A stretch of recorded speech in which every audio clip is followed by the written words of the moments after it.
Field, Bill Robinson. In center field, Joe Pepitone. In right field, it's Andy Cusco. Bob Cox at third, Mickey Mantle at first. Tom Thresh and Horace Clark up the middle at short and second. Jake Gibbs does the catching. Steve Barber making his 17th start of the year. He's pitched 3 complete games and has 1 shutout. 1-6, lost 4. In 110 and 2/3 innings, Barber has given up 106 base hits, walked 51, struck out 78, has an earned run average of 2.68. His only decision this year with the Tigers was a loss.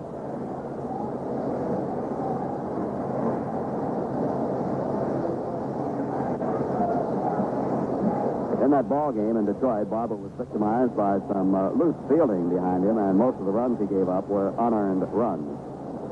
The Detroit Tigers won the ball game 8-1. Of the 8 runs, only 3 were earned. Here we go with Mickey Stanley leading off, and the first pitch of the game comes in high, ball 1, and we're underway. Stanley batting .256. 14 doubles, 6 triples, 10 homers, 51 runs batted in. Barber's next pitch. Strike is called. It was Stanley who had a grand slam home run against Barber in that game in Detroit. That accounted for so many unearned runs. The inning should have been over. Little problem out at second base, Horace Clark. Requesting time. I believe he has a little equipment problem here. The sunglasses, the strap may have broken or something. So Clark comes over for some more sunglasses.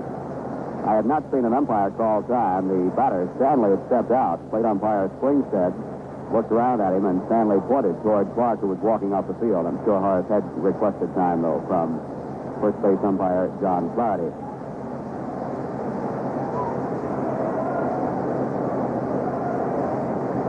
Barber tugs at the bill of his cap, looks at the baseball, now throws the rubber, looks down to Gibbs. He has a 1-ball, 1-strike count on Stanley, first batter in this afternoon's first game.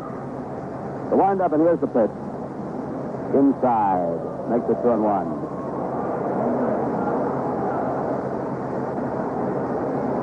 Dick Rizzuto is on deck. Stanley has gone 3 for 15 so far in this series.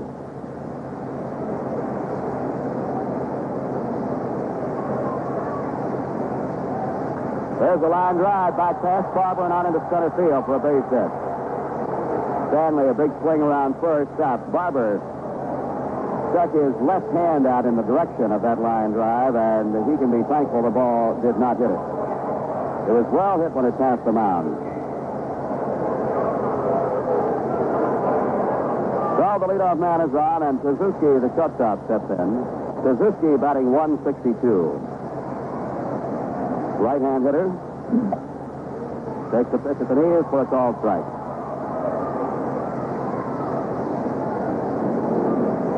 Barber has won 4 of his last 5 decisions, 6-4 for the year. Missed his turn Friday night due to a sore arm, but the soreness had gone by today. He deals Suzuki, who fouls it to the seats on the first base side. 2 balls and 2 strikes.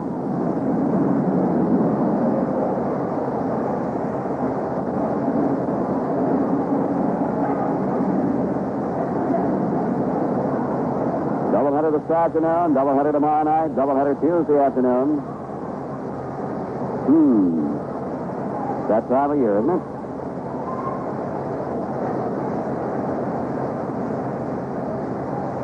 Yankees have won 10 of their last 13 games, hoping to keep that streak going this afternoon against the league leaders, the Detroit Tigers. Tigers leading by 6.5 games over Baltimore. Stanley leads at first to pitch. Suzuki lines it foul to the left side. Ball hit the fence in front of the box seat, past the third base dugout, down all the way out into left field. A real shot, but foul.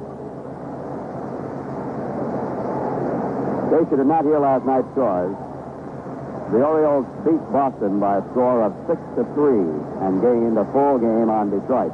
Baltimore now 6.5 games back. There's still 6 games to be played between Baltimore and Detroit. 0-2 pitch. High to Suzuki. A ball and 2 strikes.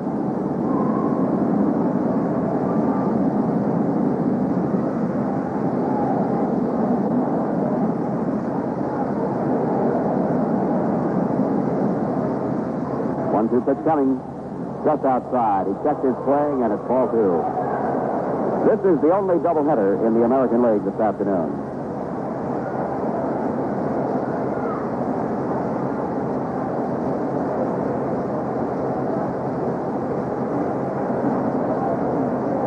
Barber ready to work.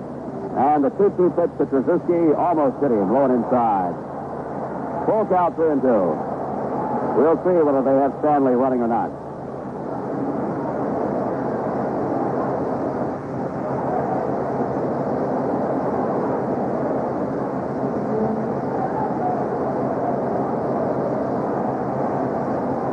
He goes. Pay pitch is low, ball 4. Barber lost him after having him 0-2. Stanley goes to second. Rizzuto draws a walk. The batter will be the right fielder, Al Coleman.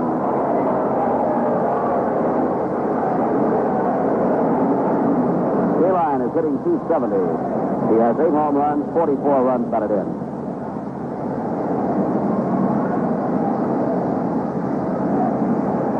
Yankees play the infield in 1/3 and up the middle. Pepitone plays the rather shallow center field against Coleman. Robinson backed up and left. Out in right field, Costco skated over toward the alley in right center. Gibbs went to the mound to talk to Barber, comes back. Mantle deep at first. Cox at third, a step behind the bag, and not close to the line. Cox plays fairly wide on most hitters. Barber checks second. Here's his pitch. It is in there for a strike one. Coleman ran his hands up the bat handle, but was taking rather than bluffing a bunt.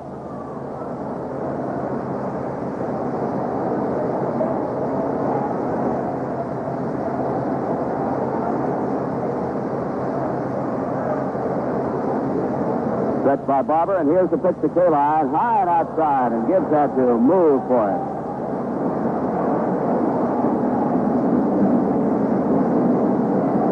Al Coleman with 312 lifetime home runs. The Tigers' best all-around player in many years.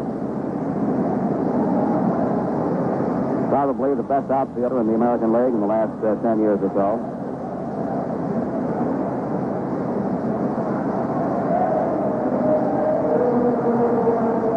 One pitch to him.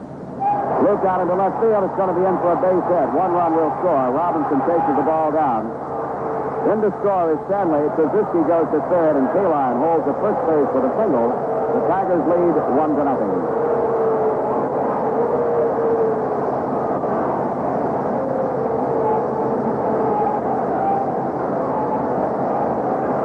Coleman gets his third hit of the series.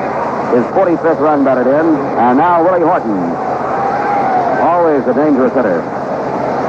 Horton is batting .276. Only 2 men in the American League have hit more home runs than Horton. Frank Howard and Ken Harrelson. Horton has 30. 66 runs batted in.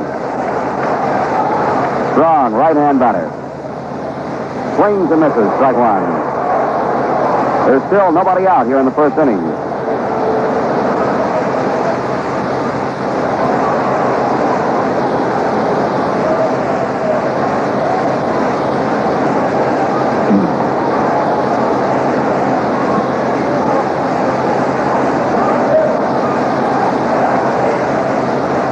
Runners lead away. The infield back at double play depth. The pitch outside to Horton. 1 ball and 1 strike. Rizzuto at third. Coleman at first. Infield playing to give up the run and try to get the double play on a ground ball.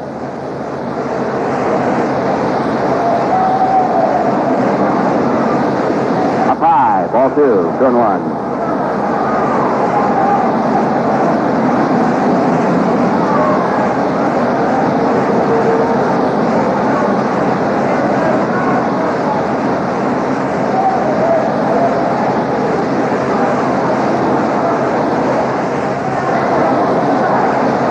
Rizzuto at third, Coleman at first. Pitch to Horton, swing and a miss. Barber got the fastball by him, and it's 2 balls and 2 strikes.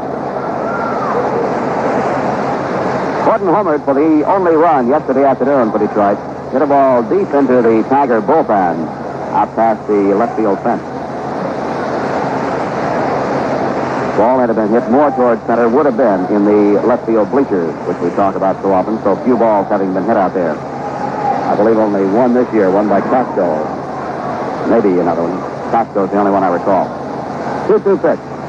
High. Full count, 3-2 now on Willie Horton. They'll probably have Kaline running.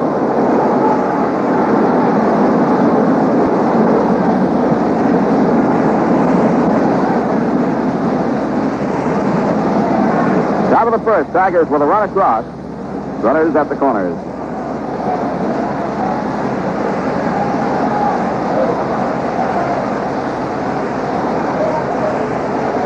Barber takes the sign from Gibbs. Looks over to first. Here's the pitch. Kaline does not go, and it's high, ball 4. Bases are loaded. So, manager Ralph Houck is on his way to the mound now to see if Barber's arm is paining him or whether he is just having an ineffective first inning for other reasons.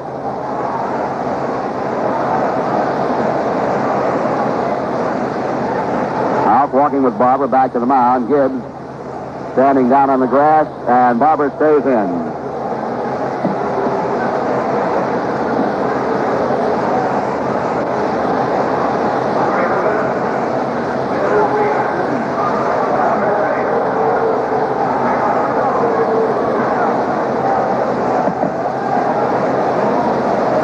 Bill Freehan, the first baseman, steps in. Freehan is hitting .248, 19 home runs, 66 runs batted in. Bases loaded, nobody out, the infield back. Barber has given up 2 hits and 2 walks and 1 run.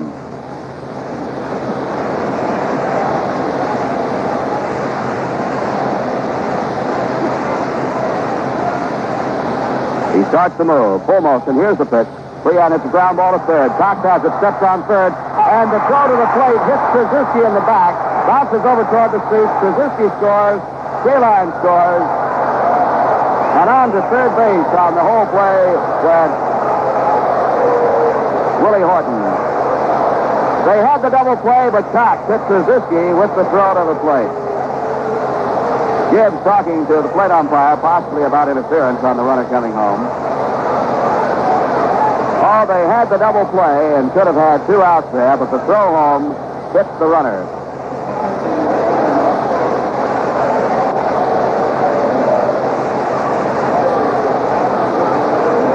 Kaline is out at third. He does not score. Kaline was out at third. Trzeski scores. Horton goes to third, and 2 runs are in. 1 on that play.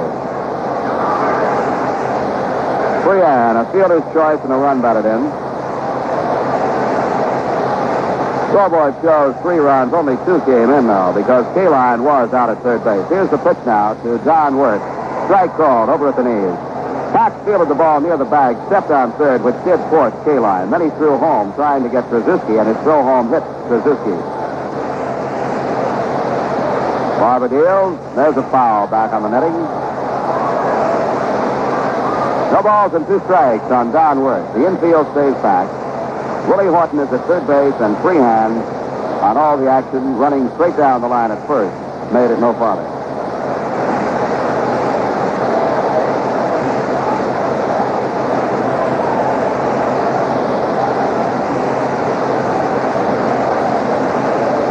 Kaline, even though being forced at third, came down the line, stepped on the plate, but his run does not count. He was out. The pitch. Wirth swings and misses. Strike 3. So Barber has 2 down here in the first inning. The batter will be the catcher, Jim Price.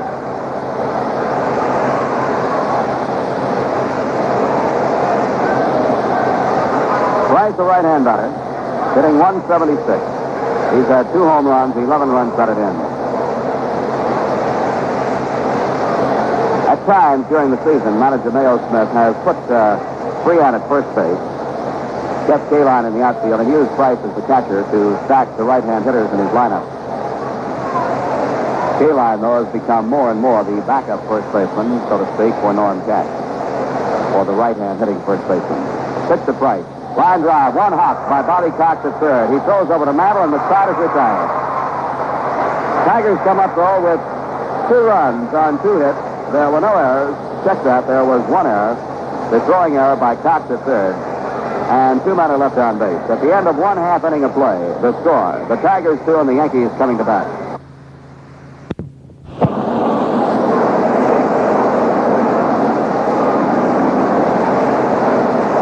Well, the Detroit Tigers have a long top half of the first inning in which they scored 2 runs on 2 hits, a Yankee throwing error, and 2 men left. And now the bottom half of the first inning, the Yankees go against slender right-hander Pat Dobson. Dobson has a record of 3-5, no decisions this year or lifetime against the Yankees.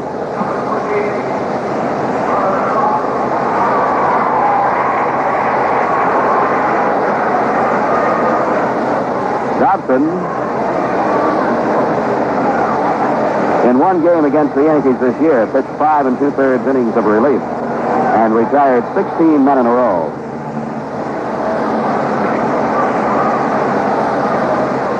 He's dealing to Horace Clark, and the first pitch hit on the ground to the shortstop. Rizzuto is up with it. Throws on to first base, 1 out. Jake Gibbs will bat. While Clark was hitting .221, Gibbs is batting .223 as he steps in. 72 hits on the year, 10 doubles, 3 triples, 2 home runs, and 24 runs batted in. Gibbs also owns 8 stolen bases, leading all Major League catchers to my knowledge. He runs up as if to bunt and takes a strike 1. Mickey Mantle kneeling on deck.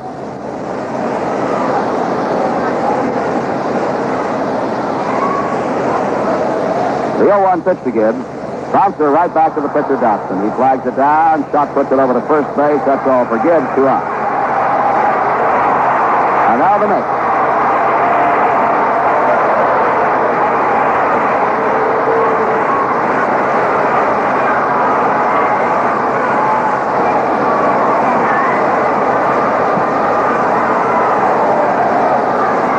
Dobson's first pitch to Mantle.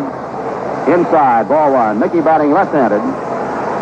16 homers, 44 runs batted in. His next home run will break the tie with Jimmy Fox and put Mantle in 3rd place all by himself on the all-time list. Pitch to him. Strike is called, and it's 1-1. In all probability, Mantle will not play the second game of the doubleheader today, but would be available in it for pinch hitting duty.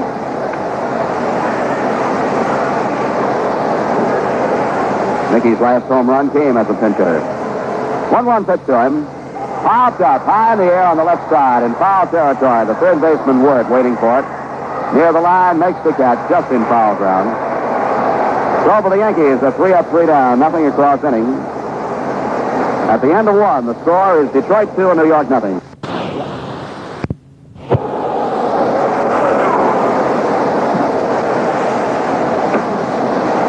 Tigers lead off the second with their second baseman, Tom Machick.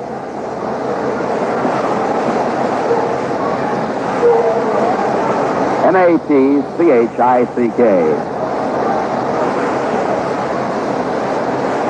Machick rejoined the club from his military unit in time for yesterday's ball game. Machick hails from Hazleton, Pennsylvania.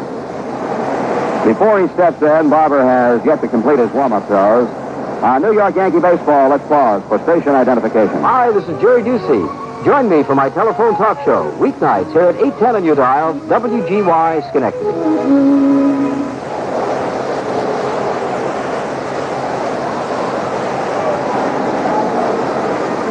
Tom Machick had a sensational spring training last year in 1967. He had 484 in the spring training game. Spent the year at Toledo, batted .289, came up with the Tigers in time to get it 6 times at bat and have 1 base hit. Coming into this ball game, Machick is hitting .205.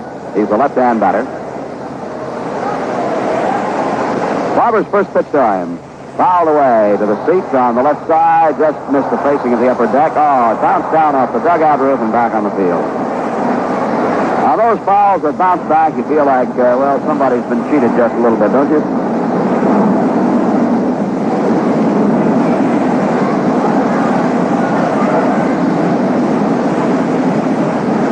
None of the other games yet underway. Boston at Baltimore, Cleveland at Washington, Minnesota at Chicago, and California at Oakland, all single games. Pitch to Magic. A ball just a bit high. 1-1.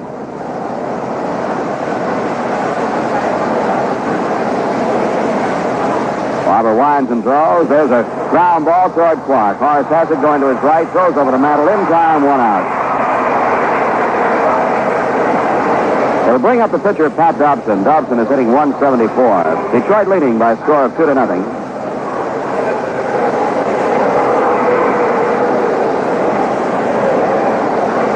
Dobson has been up 23 times this year. He has 4 base hits. 1 run batted in.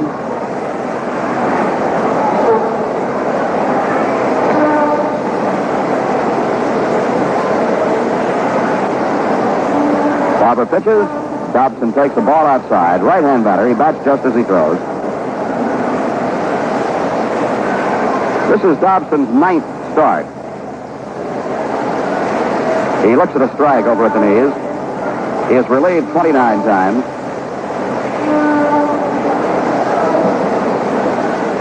He has completed 1 game and has 1 shutout to his credit.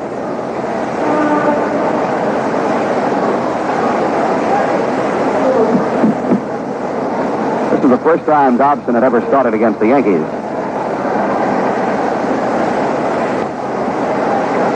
Barber's pitch. Strike 2 call with a fastball.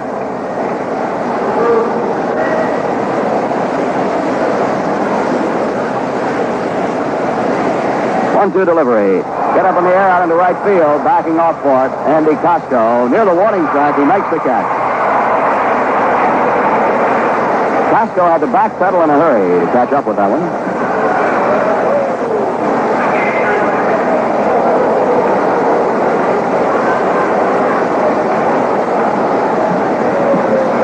Mickey Stanley steps in. He led off the first inning with a single up the middle past Barber and scored the first of 2 runs for the Detroit Tigers. Pitch to him. It's outside. Ball 1.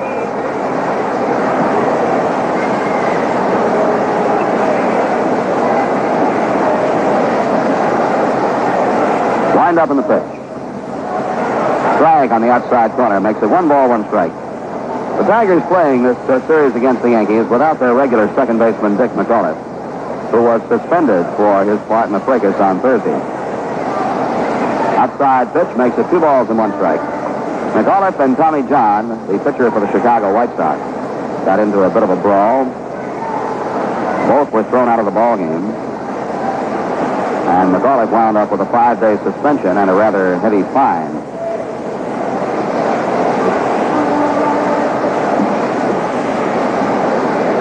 One pitch to him. Ground ball hit to the shortstop, Trex. He digs it off the right ankle, throws over to first base in time. Stanley is out and throws the side. Barber gets the Tigers in order. Nothing across, and at the end of 1.5 innings of play, the score is Detroit 2 and New York nothing. For the second inning, the Yankees have the middle third of the batting order, Pepitone, Costco, and Trex.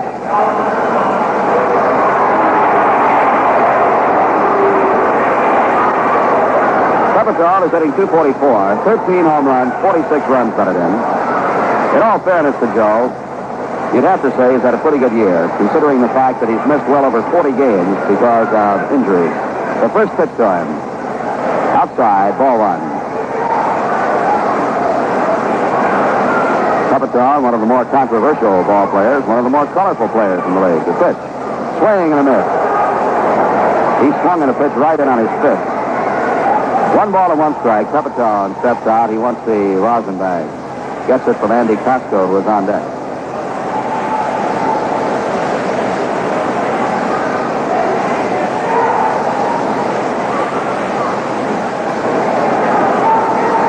Yankees with 10 wins in their last 13 games. One of the warmer clubs in the league right now. The pitch to Pepitone. Curve is swung on and missed, strike 2. Yankees' best streak before this was when they won 8 out of 9, May 19th through the 30th.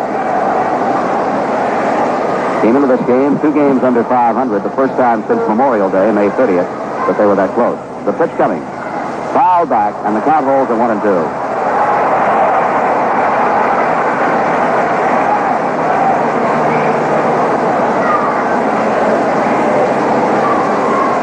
Yankees have won 61 and lost 63. Closest team above them, Oakland, has won 66 and lost 62. The A's are 3 games ahead of the Yankees. 1-2 pitch coming. Pepitone lines it down the right field side. If it's a fair ball, it's a base hit. It's a foul ball when it comes down. Not deep enough to reach the seats, but it could have gone for extra bases had it been fair. A ball and 2 strikes, the count remains. Pepitone got around well on the pitch. Pulled it just a bit too much. Pepitone has said several times this year that he himself feels he's a better hitter after he has 2 strikes on him. Next pitch coming, fouled away. Back to the upper deck.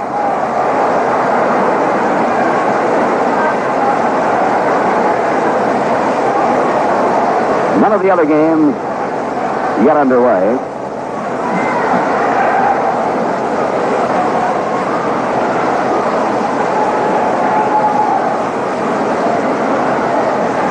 One-two to Pepitone. Line drive, caught by Freehan at first base. A leaping catch by Bill Freehan to take a base hit away from Pepitone. And now Andy Costco. Costco had a good first third of the season and tailed off during the middle third, and during the last third of the season he's picked up again. Costco is batting .230, 13 home runs, 48 runs batted in. Pitch to him is low outside, ball 1. Costco's 48 runs batted in, tops on the club. 2 ahead of Pepitone, 4 ahead of Mantle, 3 ahead of Trish. 1-0 pitch. Curveball is hit high in the air on the shallow center. Coming hard is Stanley. This ball may drop. And it is in there for a base hit. Costco racing to second. He's in standing with a double.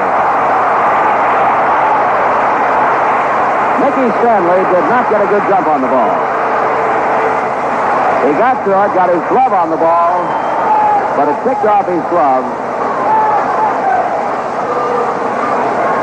It cannot be charged as an error. He came a long way. If he'd started a half a step sooner, he might have caught it. But Stanley did not get a good jump on it, and Costco has a double. Yankees' first hit of the game. Tom Tresh the batter.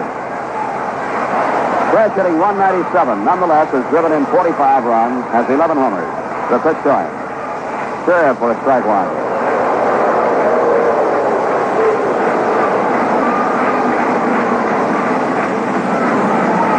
Tresh with 79 hits, 13 doubles, 3 triples, 11 homers.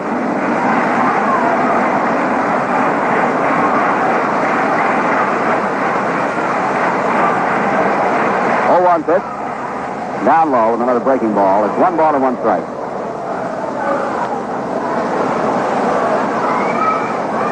Out in center field, Stanley is shaded well over toward the alley in right center.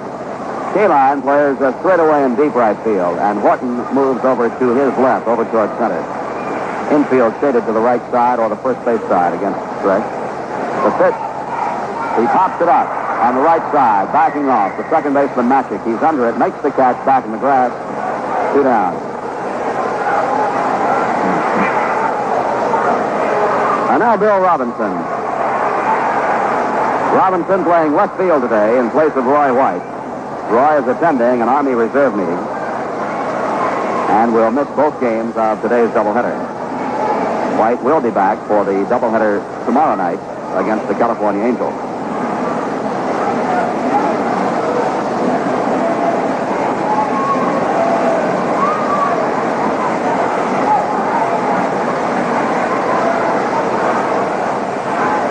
Dobson working off the stretch. Checks Costco over the right shoulder. Here's the pitch. Robinson looks at the curve, and a strike 1 is called. Robinson hitting .217. He has 47 hits, 11 doubles, 5 triples, and 3 home runs.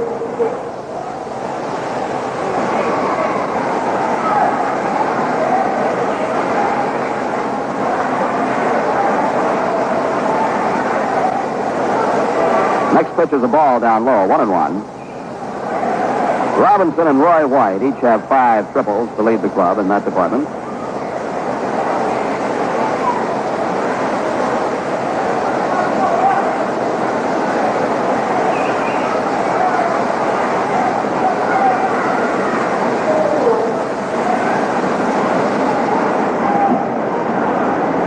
set by Pat Dobson. Here's his pitch. Looping curve is high.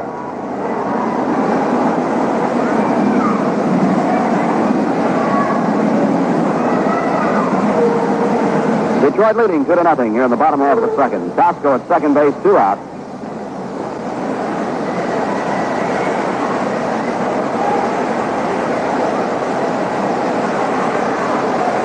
Robinson got a little dirt on his hand, steps in again against Dobson.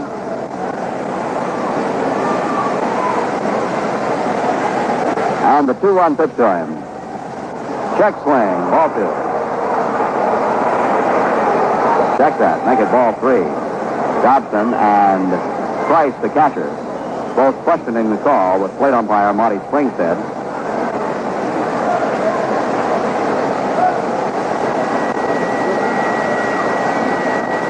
This is Pat Dobson, a native of Depew, New York. 26 years old, 6'3", 190. He deals, Robinson takes a strike called, and the count is full, 3-2.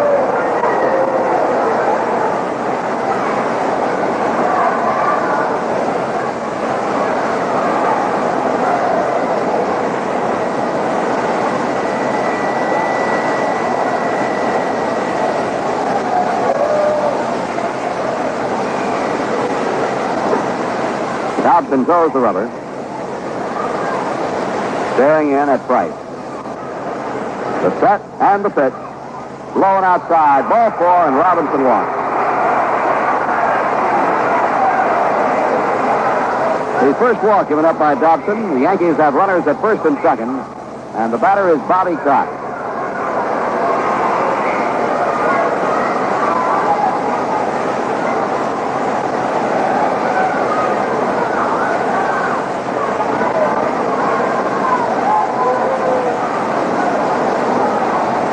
Cox batting at .226, has hit 5 home runs, driven in 31 runs. He also has 11 doubles and 1 triple. First pitch to him, down low. Ball 1.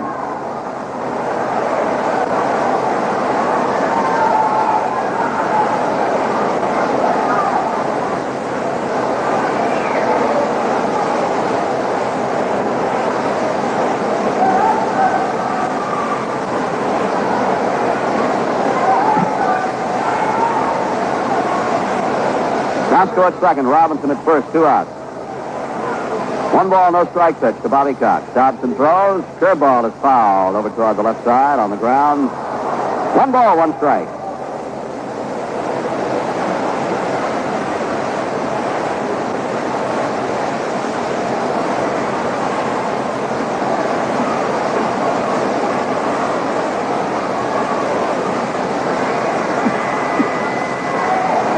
Detroit leading 2-0. Bottom half of the second. 1-1 pitch to Cox. High and tight with a breaking ball. 2-1.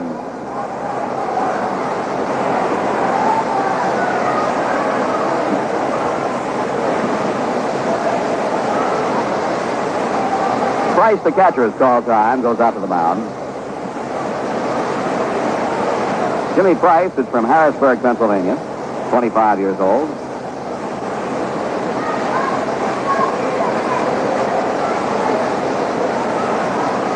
Price was quite a high school football star. 25 colleges were after him. He decided to play professional baseball instead of going to college.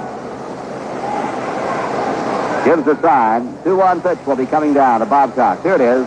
He hits it high in the air out into right field. K-line going back. Has it measured and has it in his glove to retire the side. For the Yankees, no runs, 1 hit. No errors, 2 men left on. And at the end of 2 innings, the score is Detroit 2 and the Yankees nothing.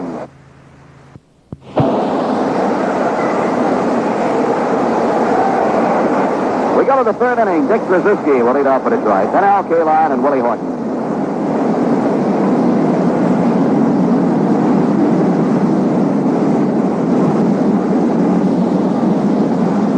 Well, the Cleveland Indians have broken on front against the Senators on a first-inning home run by Jose Cardinal. Sam McDowell pitching for Cleveland. Barry Moore for Washington. The Cardinal homer, the only run for Cleveland in the first, and now the Senators have come to bat. Dick Trzeski drew a walk and also scored a run in the first inning. The only walk Barber has given up. Check that. He's given up 2 walks. He also walked Horton in the first inning. Detroit leading 2-0.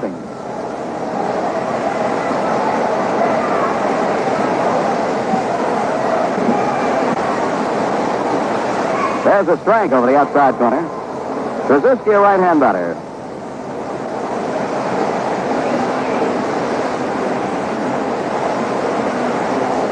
Just missed the corner that time and a ball.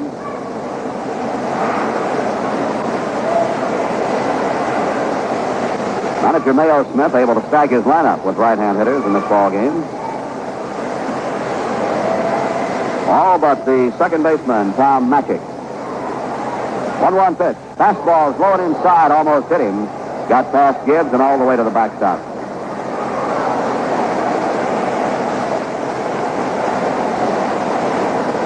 Talked to Barber before the game this afternoon, asked him about the sore arm. He said, right now it feels great. He said the reason for the soreness and swelling had been explained to him by Yankee team physician, Dr. Gaynor.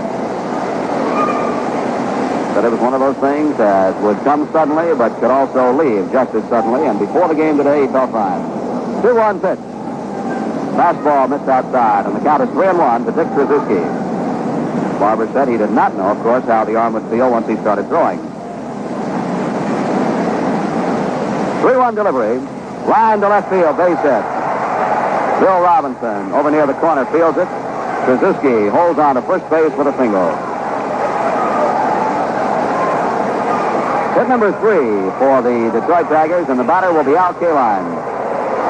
Kaline in the first inning with runners at first and second drilled a single to left to score the first run, or drive in the first run.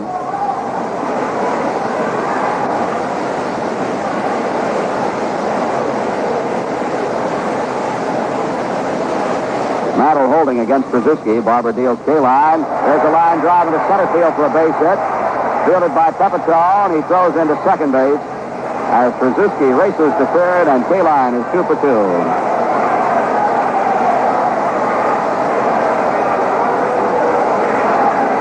So the top of the batting order, giving Barber trouble today. Stanley, Trzeski, and Kaline accounting for the 4 base hits the Tigers have. And now Willie Horton, who drew a walk in the first inning. Nobody out. The infield back at double play depth. Again, conceding the runner at third to try to get the double play. Horton swings and misses. Strike 1.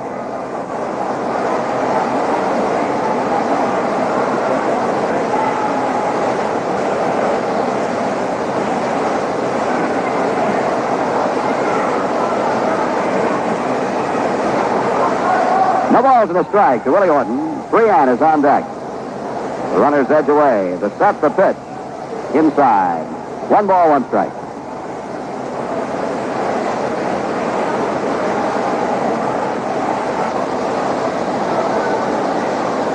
Willie Horton grew up in Detroit. He was quite a high school football and baseball star. Signed in 1962. 1-1 pitch. High, ball 2. 2 balls and 1 strike.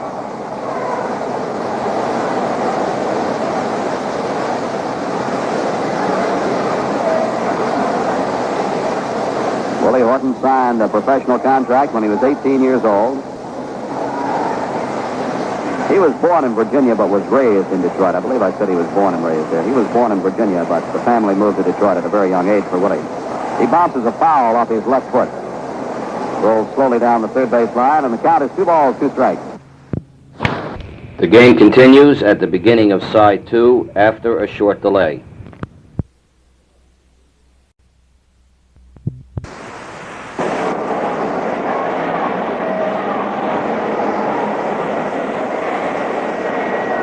Tiger scouts first started looking at Willie Horton when he was just 14 years old.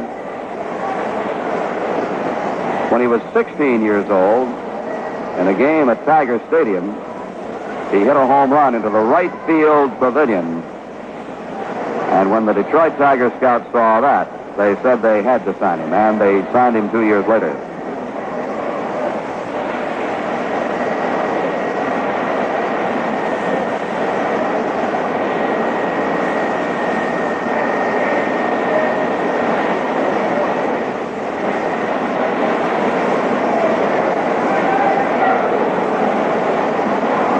balls and 2 strikes to Horton. Krzyzewski at third, Kaline at first. Barber looks in to Gibbs. Starts his move, checks the base runners. Here's the pitch to Horton. High and outside. Ball 3. Barber's off-speed pitch riding high and up, or high and outside.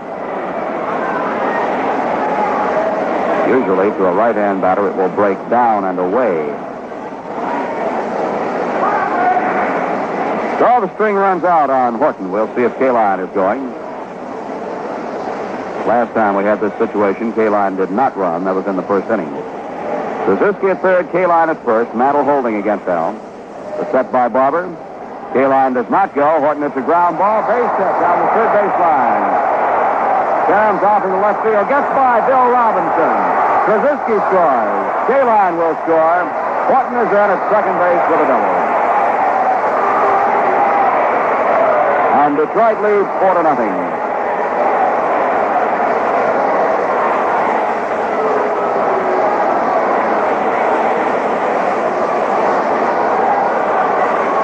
That ball was hit just down the third baseline. May have even hit the bag. It was that close. And streamed on into left field after caromming off the railing in front of the box seats down on the left field corner. It actually bounced by Bill Robinson. Bill might have had a play on Kaline had he fielded the ball cleanly and left. Robinson has a fine arm. Rocky Colavito running out toward the Yankee bullpen. Colavito may be going out to warm up to come in and pitch.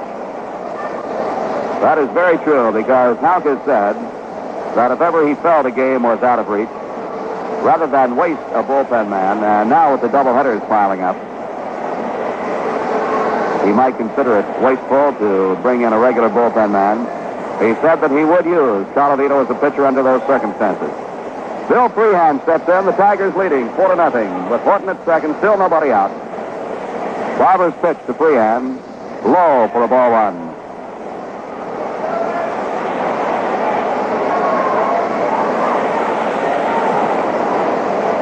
Houck has 2 non-pitchers who can pitch, if you know what I mean. Colavito is one, and Gene Michael is the other.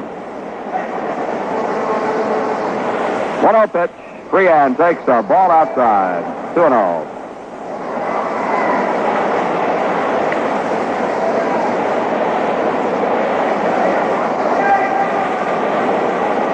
It was a blessing for the bullpen yesterday, really, when Stottlemyre went all the way. They didn't have a single man warming up in the bullpen all afternoon. And every once in a while, your bullpen needs a rest like that. 2-0 pitch coming to Freehan. Here it is. It's in there for a strike. Makes it 2-1.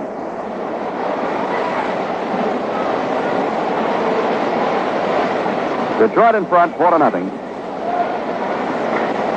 Washington tied Cleveland 1-1 at the end of 1. Barber starts his move. 2-1 pitch. Swing and a miss by Freehan, strike 2.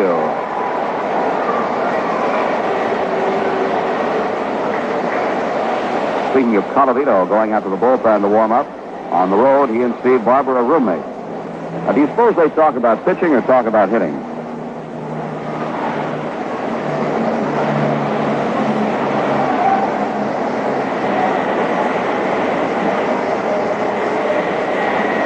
Two balls, 2 strikes to Bill Freehan. The pitch to him. Ground ball foul off the left side. Freehan knocked in a run in the first inning.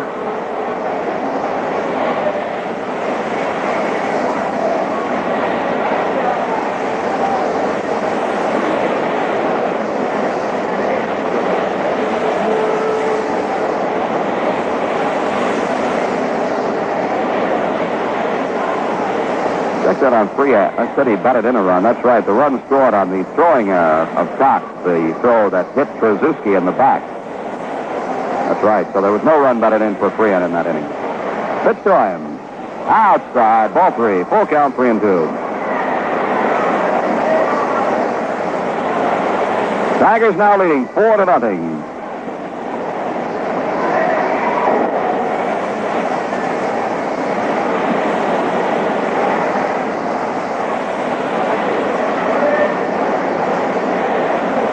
Barber starts his move, checks Horton at second. Here's the pitch.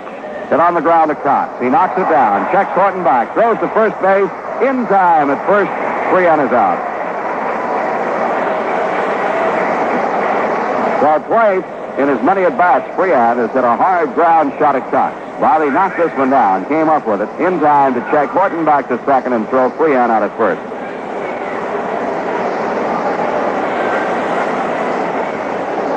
Colavito warming up in the Yankee bullpen. He pitched 2 innings in an exhibition game against Syracuse back in late July. Struck out 1, gave up no runs and no hits. He does know how to get to the mound. Downward, the third baseman struck out his first trip, fouls 1 at the plate, strike 1. Right now in New York Yankee baseball, let's pause for station identification. This is Bill Edwardson. Join me for breakfast every morning at 7 here on WGY 810 on your dial, Schenectady.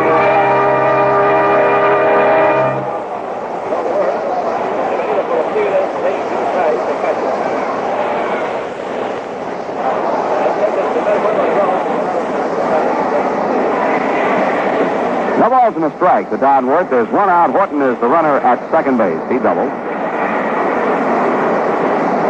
Barber looks him over. Here's the pitch to Wirt. Check swing, ground ball, slowly hit toward Thresh. The shortstop has it. Makes his throw to first in time. Horton goes to third. Wirt is out. Short to first. 2 away. The batter will be the catcher, Jim Price.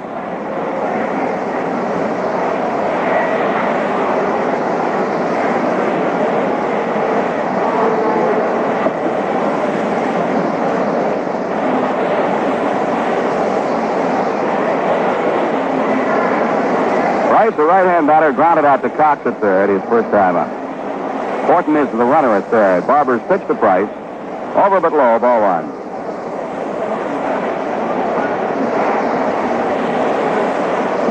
Price has been in 50 games prior to this. He's been at bat 109 times. Barber throws. He hits a high fly ball down the left field side. Over to the corner goes Bill Robinson, makes the catch in fair territory, and the side is retired. Bill Robinson, right at the foot of the foul pole in the left field corner, retires Price. The Tigers get 2 runs on 3 hits. There were no errors, and 1 man is left on base. So at the end of 2.5 innings of play, the score is Detroit 4 and the Yankees nothing. Move along to the bottom half of the 3rd inning. Steve Barber leads off for the Yankees. Barber, Clark, and Gibbs.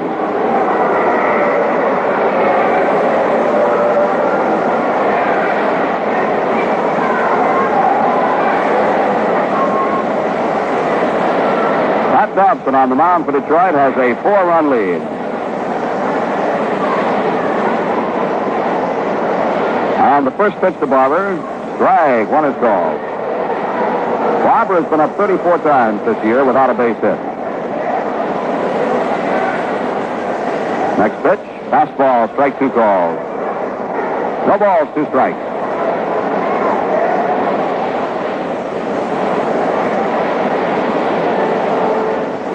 See if Dobson wastes 1. He does, high and inside. 1 ball, 2 strikes. Slow breaking curveball. Horace Clark on deck, and then Jake Gibbs. 1-2 pitch on the way. Inside fastball makes it 2-2.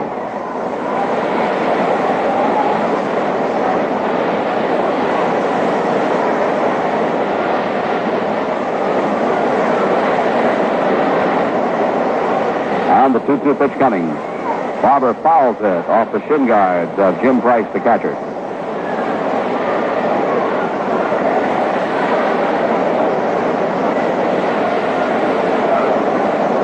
Barber steps away, and let's see, he wants the rosin bag, I believe. Very warm, very humid afternoon. A lot of perspiration comes dripping down the arms, around the wrist, getting the hand. So Barber wanted to get it away with the rosin. He steps in again with a 2-ball, 2-strike count. Nobody on, nobody out.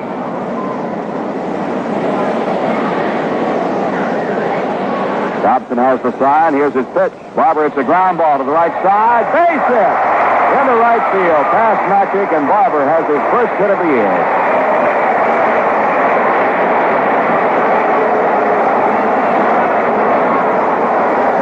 Hit number 2 for the Yankees. Barber is on with a leadoff single. Had a little chat with first base coach Whitey Ford. That's the essence of the conversation was, who says pitchers can't hit? Freehan will not hold him on at first. Clark steps in, sends a foul back toward the mezzanine level. Up into the press box instead. Now Dobson, the pitcher, wants a towel brought out to him.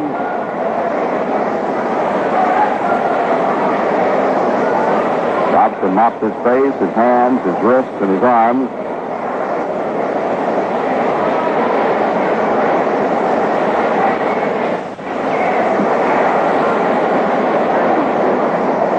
Here in the broadcast booth, our thermometer shows 92 degrees. Very, very humid. There's a breeze, but we don't feel any of it in here. See the flags rippling pretty well on the roof. One strike pitch to Clark. Just outside. Makes it 1-1. Barber, the runner at first. Freehan playing in halfway.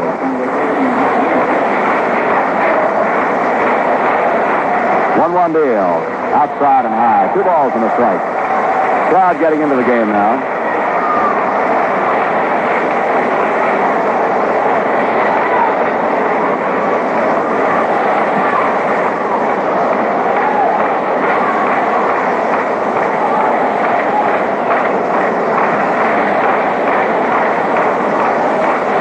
Here's the pitch. High. The Clark, ball 3. And the crowd gets a little more rambunctious. Hoping for a Yankee rally here in the 3rd inning. Barber at first, nobody out. Detroit is leading 4-0.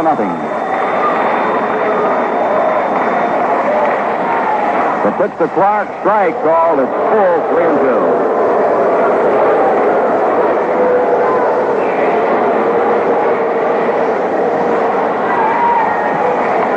Talavino is no longer warming up in the Yankee bullpen. Looking out there, we can see him with a jacket over his right arm. He had been throwing. 3-2 pitch will be coming to Clark. Here it comes.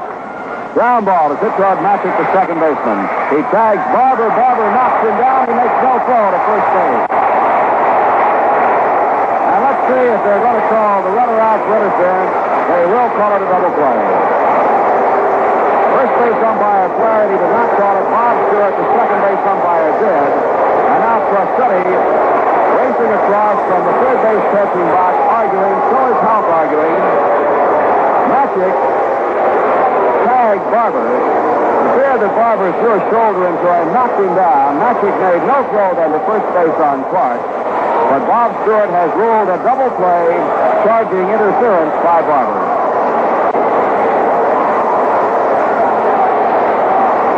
Carries the argument to Bob Stewart. Crossetti very seldom argues in a game, but Crossetti came charging across the diamond to put up an argument.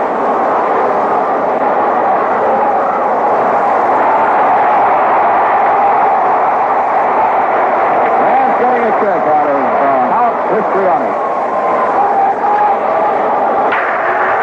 So Ralph is having his say and comes back to the dugout. As a double play. As Magic tagged Barber, and Clark is called out for Barber's interference. That is the ruling by Bob Stewart. And technically it will go in the book as an unassisted double play for the second baseman.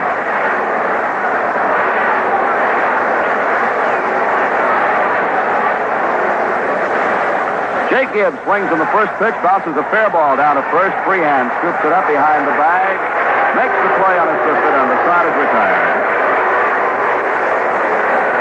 No runs, 1 hit, no errors, nobody left on base. And now at the end of 3 innings of play, the scoreboard total show the Yankees, no runs, 2 hits, 1 error. The Tigers, 4 runs, 5 hits, and 1 error.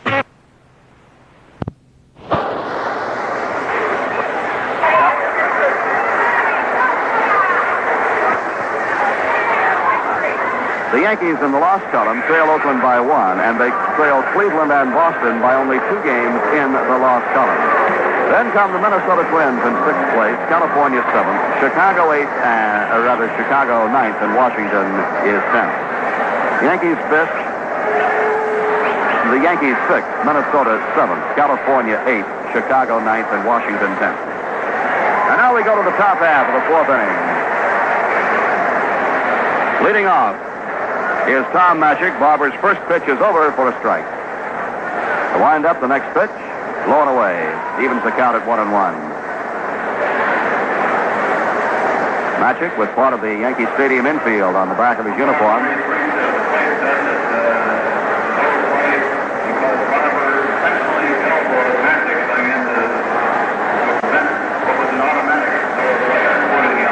Pitch, foul back. Well, the press box has just informed us that plate umpire Marty Springstead, who was not involved in the Barber Magic play a moment ago, said that it was ruled a double play because Barber had elbowed Magic, knocked him down, and prevented Magic from making what Springstead called the automatic double play. All right, a 1-2 pitch now to Magic. Ground ball hit toward Clark. To his left, he has it. Throws over to Mantle in time, and there's 1 out.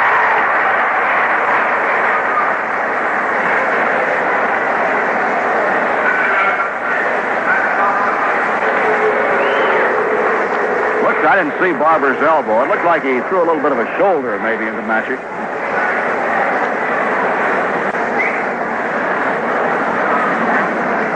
But anyway, Magic hit the deck, and the double play was ruled. Here's Dobson, the pitcher. Takes outside, ball 1. Dobson is a right-hand batter. Tigers leading 4-0. Barber winds, kicks, and throws. High and outside, ball 2. Yankees in 6th place lead the 7th place Minnesota Twins by 3 full games after Minnesota split a twin bill with Chicago. Evening, Chicago winning 4-2 in the first game, Minnesota 9-1 in the nightcap. Barber misses outside, and he's behind 3-0 now to his opposing pitcher, Pat Dobson. Dobson lofted a fly ball to right field his first time up.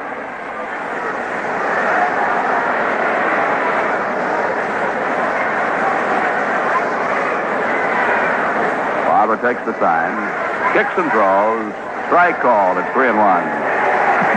Dobson steps back, looks down to third base coach Tony Cuccinello to see if the take is on.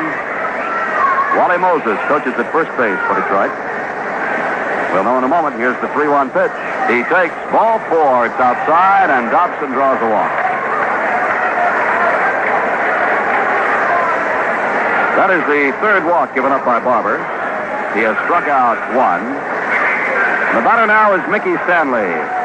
The center fielder singled in the first inning, scored the first run. He grounded out in the second. The double play on the Hall clock is 4-4-3. In accordance with baseball rule 10-10, paragraph 7.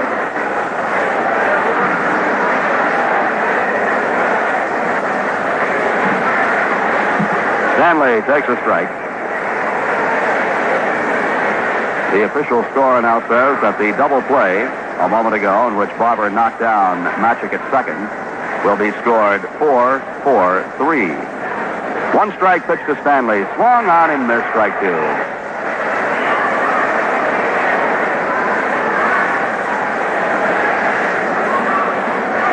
So Magic will be credited with a putout and an assist, and Freehan at first base gets a putout. 0-2 pitch to Stanley. Check swing, and it's high for a ball, 1-2.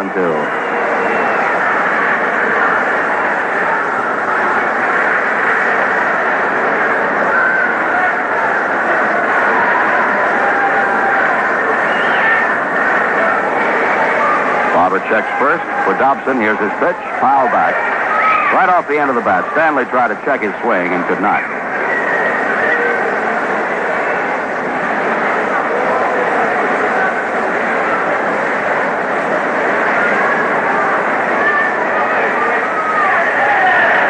first base, playing back, not holding against Dobson.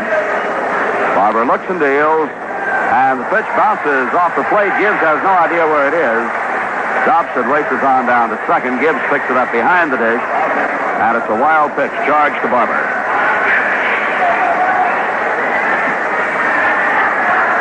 So Dobson moves to second, eliminating the possibilities of the regular double play.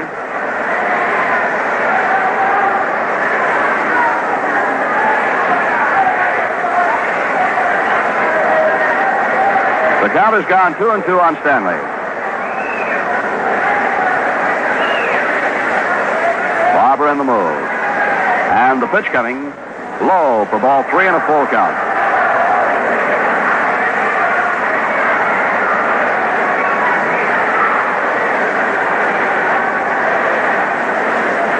Top of the fourth. Tigers 4, the Yankees nothing. Pat Dobson, the runner at second, 1 out. 3-2 pitch to Stanley. Lined out into center field, and it's in for a base hit. And it's off Pepitone's glove. By the time he picks it up, there'll be no play at the plate. Dobson scores, and the Tigers lead 5-0. Ball hit in front of Pepitone, kicked off to his right. He knocked it down with a gloved hand. Had to stop there and pick it up, and that eliminated any chance of a play at the plate, if there would have been one anyway. There is no error on it. It's a run batted in for Stanley.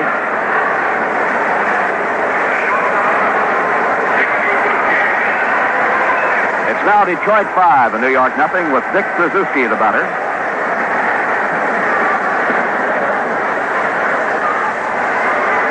Rizzuto has been up twice, he's been on twice, and he has scored twice. And the first pitch to him is a ball. He walked in the first inning, singled in the third. Mantle holding against Stanley at first base. Barber's next pitch, line to center field, base hit. Stanley down around second, stops as Pepitone fields it cleanly and rifles it into Fresh. And here comes manager Ralph Houck on his way to the mound.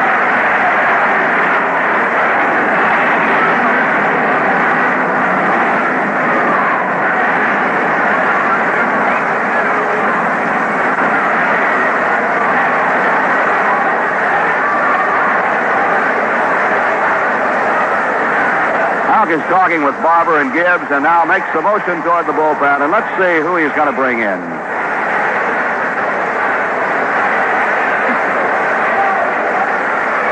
Will it be Colavito?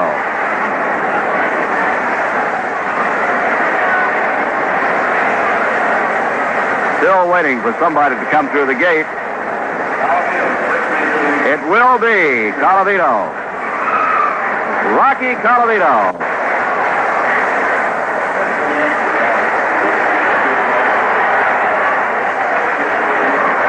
Colavito will be making his first pitching appearance for the Yankees. He did pitch once before in a regular league game for the Cleveland Indians. So Colavito will take his turn on the mound. Listen to the crowd.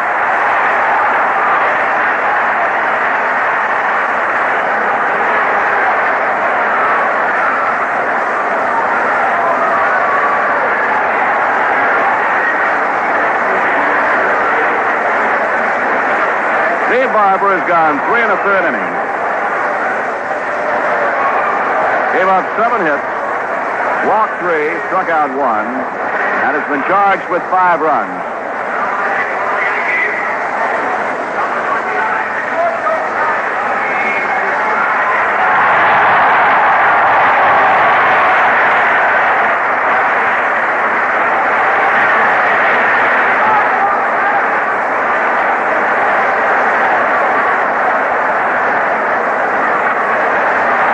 Colavito got quite a reception when he came on.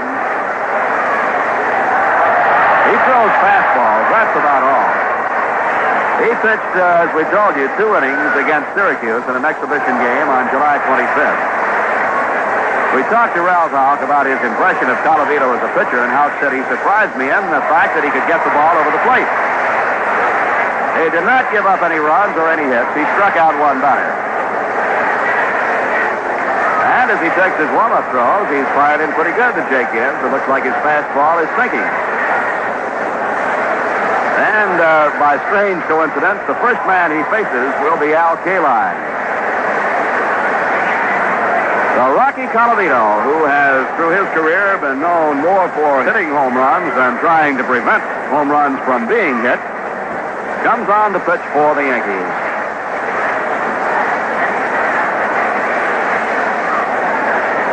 Colavito with 371 career home runs in 15th place on the all-time home run list. Coming on this afternoon as a pitcher for the Yankees.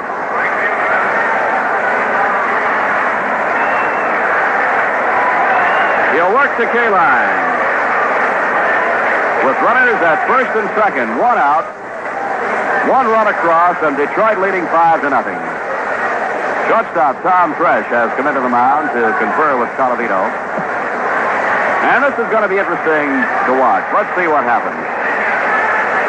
As Colavito pitches to Kaline.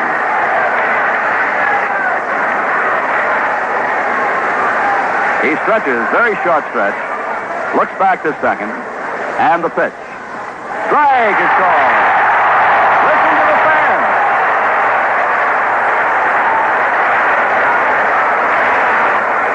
You think this isn't a joyful bunch out here today? Here the Yankees are behind 5-0, but you get something new to get their interest up. Colavito pitching for only the second time in his Major League career and his first time for the Yankees.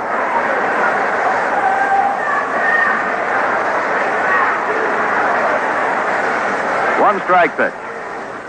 A blooper pitch way up high. A ball and a strike. Now Gibbs goes out to check with him. I talked to Rocky about the one time that he did relieve in a league game for Cleveland. He said, you know who I relieved? Dwight Wilhelm. It was just before Wilhelm was traded to Baltimore. 1-1 pitch. Outside. Fastball.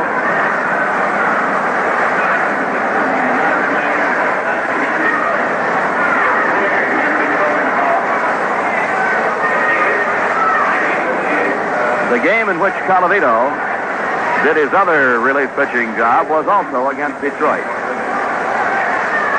Here's the pitch. Hit on the ground toward Thresh. Tommy has only one play to first base in time to get Kaline. The runners move up as Kaline grounds out to Thresh. Stanley goes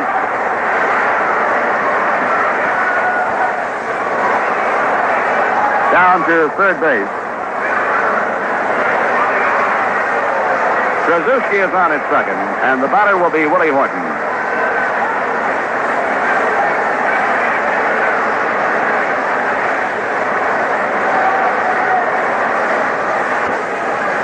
Horton has walked and doubled and driven in 2 runs.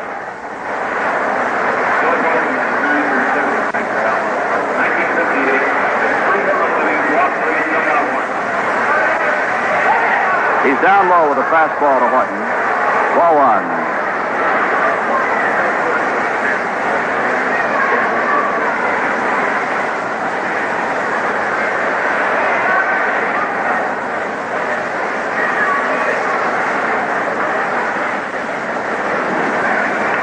Joe Gordon was managing Cleveland when Rocky Colavito was used in his other pitching assignments. He's low again to Horton. It was in 1958. He pitched 3 innings.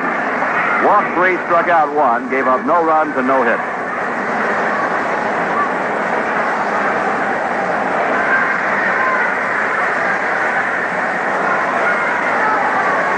He's behind Horton, 2 balls and no strikes.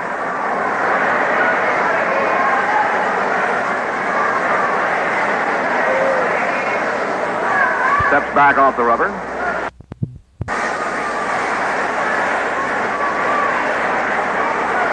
Kicks and throws. Horton, it's a ground ball. Foul on the third base side. A real shot, just like his double back in the 3rd inning. But this one, instead of being fair by inches, was foul by inches.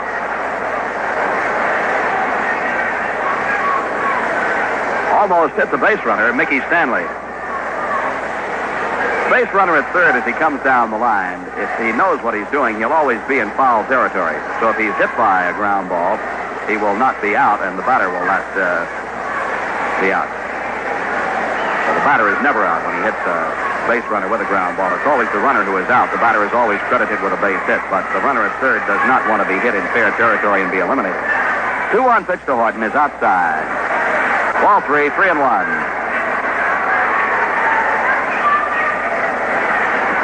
Top of the fourth. Detroit 5, the Yankees nothing. There are 2 outs. There are runners at second and third. Rocky Colavito in relief of Steve Barber on the pitching mound. Glances at third. Looks down to Gibbs. Colavito brings the hands together. Kicks and deals. Horton pops up. See if Gibbs has a play. Probably not. It'll be on the screen. Out of reach. Count fills 3-2.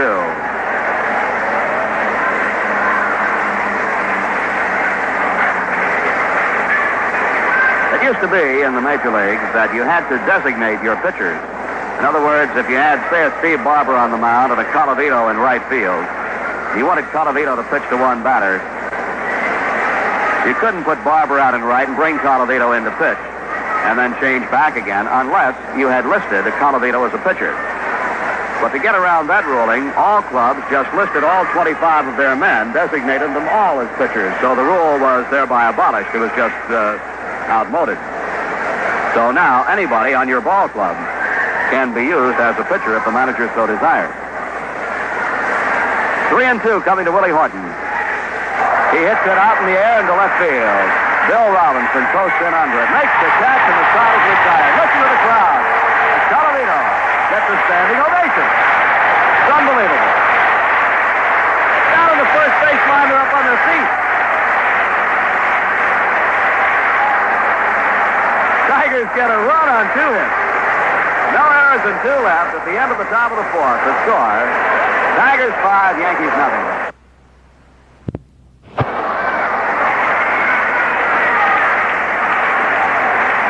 Gears go up as Mickey Mantle comes out to lead off the bottom half of the fourth inning. Mantle fouled out to the third baseman his first trip. Dobson throws. Mickey takes a strike on a breaking ball that rode in on the inside corner just above the knee.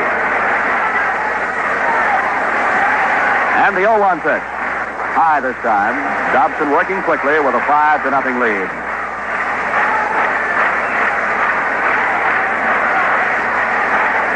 Mantle needing 1 home run to move ahead of all-time great Jimmy Fox.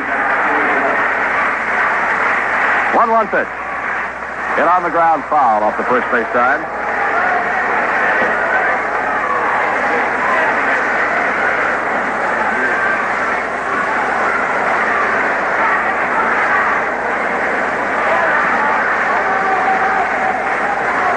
One and 2 to Mickey Mantle. Dobson throws. Mantle pops it up. Out near second base. The shortstop, Dick Rizzuto, is calling for it. Under it and makes the catch. Mantle is retired, 1 out, and right now on New York Yankee baseball, let's pause for station identification. 1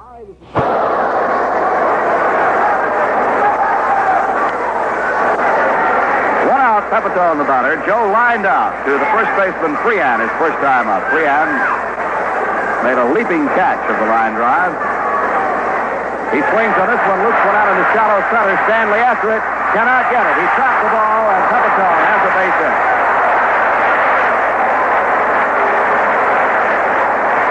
Stanley made a diving try for it, but dropped it. And Pepitone has a single. Yankees' third hit of the game off Pat Dodson. Batter is Andy Costco.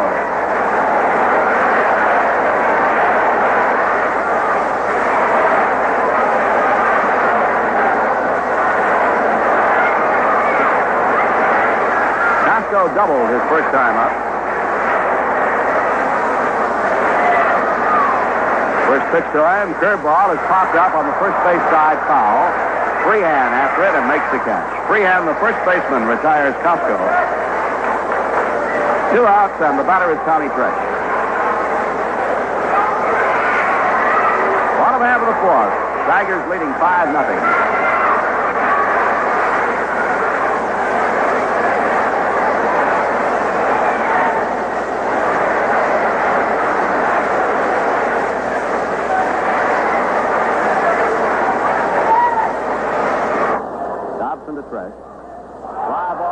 Field, not deep. Coming hard, Stanley. Still coming. Can't get it. Dropped into the base hit. Pepperstone down to second. And Fresh has a fly ball single to center.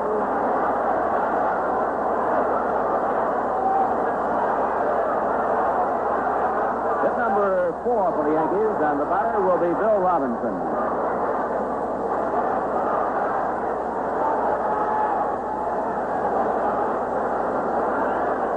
Robinson drew a walk his first time up. The only base on balls given up by Dobson. Dobson has not struck out anybody.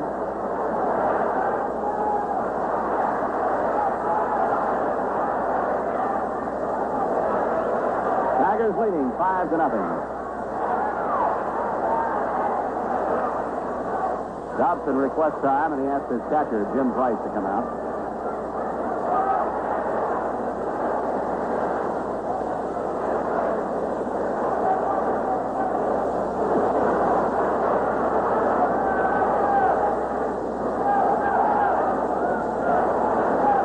Short stretch by Dobson.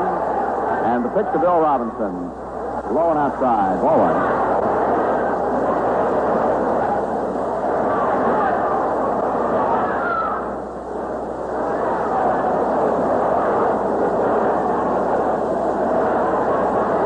Cleveland and Washington still tied 1-1 going to the fourth inning.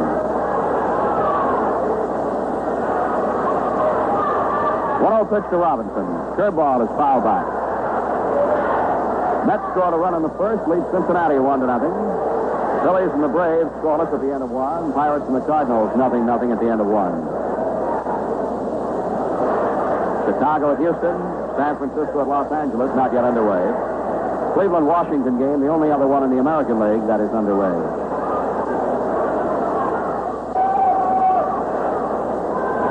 One ball, one strike to Bill Robinson. Dobson starts his move. Looks back to second for Pepperstone. Here's the pitch. Robinson hits the ground ball. It bounces downfield to center field base hit. Pepperstone will score. Fresh round second and shoots back ahead of the throw into second base. And the Yankees are on the board. Pepperstone still limping on his left heel now as he goes into the Yankee dugout. He wasn't limping coming around third and down across the plate, however. It's a 5-1 ball game as the Yankees break through on Dobson here in the fourth. Bill Robinson's 23rd run batted in of the year. He's at first. Fresh is at second. The batter is Bobby Cox.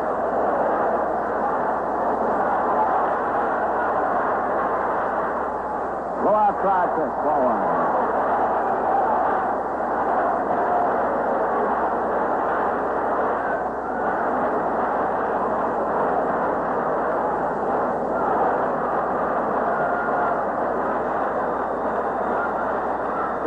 Two on.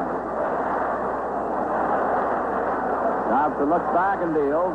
Curveball is popped up and it's shot on left field. Back goes Suzuki. In comes Horton. Suzuki makes the catch. And the side is retired. He almost collided with Willie Horton. They may have just brushed, but no harm done to either player. Cox is out on the pop-up to Suzuki, the shortstop. The Yankees get 1 run, 3 hits, no errors, and 2 men left. And at the end of 4, the score is Detroit 5 and the Yankees 1. We move along to the top of the 5th inning.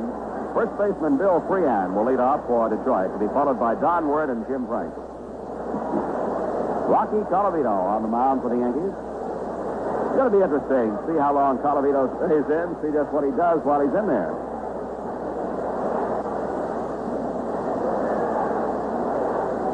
Colavito, in the waning years, perhaps the waning weeks or waning days of a career, maybe starting a new one, who knows?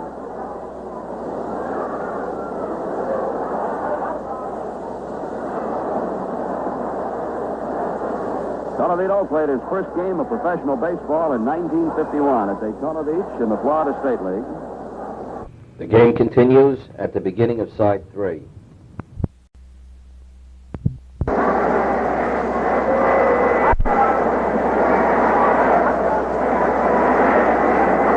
Played in 6 All-Star games.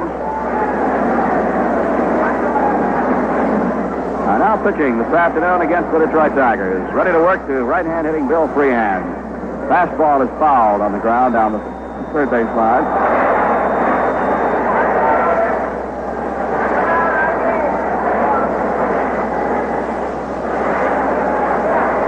Detroit 5 runs, 7 hits, no errors. The Yankees 1 run, 5 hits, and 1 error.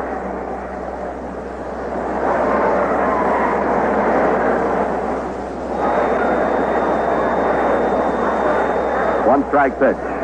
Breaking ball, and it's blown away. 1-1.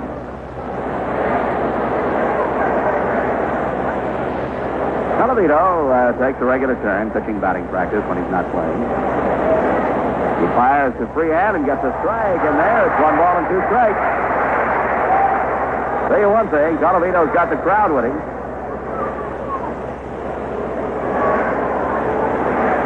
It was amazing when he came off the mound. After getting Horton on a fly ball to end the 4th inning, folks down the first base side stood up for him. He turns one over and misses outside with a 2-2.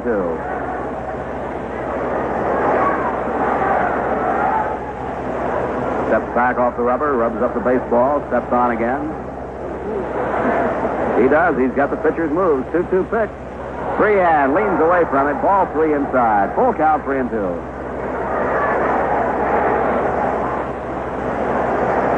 Calavito rubbing on the ball again. Next road trip coming up for the Yankees. Calavito and Barber will have something to talk about, won't they? He delivers. Freehan pops it up. Foul. Headed for the seats on the first base side. Comes down in the crowd. Calavito doesn't do any wind-up. Just brings his hands together. Doesn't try to hide the baseball from the view of the batter. And now he steps back on the grass, gets off the skin of the pitching rubber to rub on the baseball and mop the perspiration away with the left shoulder and left sleeve of his uniform shirt. Now steps on again. Brings his hands together, kicks and throws, and he's low with a fastball, and Freehan is on. First walk and the first base runner against Calavito. The batter will be Don Word, who has struck out and grounded out to the shortstop in 2 appearances.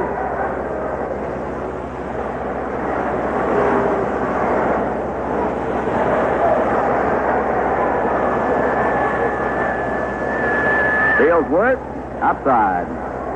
So far against Calavito, maybe the only pitcher in the major leagues that has never been scored upon.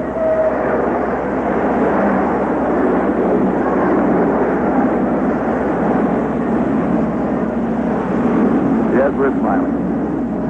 1-0 pitch. Foul back into the upper deck. Makes it 1 ball and 1 strike to Don Word.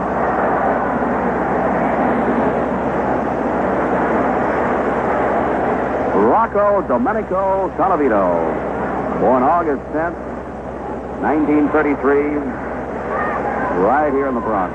Makes his home now in Temple, Pennsylvania.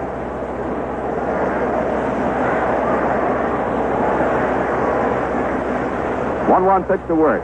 High. 2 balls and a strike. In the major leagues, Calavito has been with Cleveland, Detroit, Kansas City, back to Cleveland, the White Sox, the Dodgers, and now the Yankees.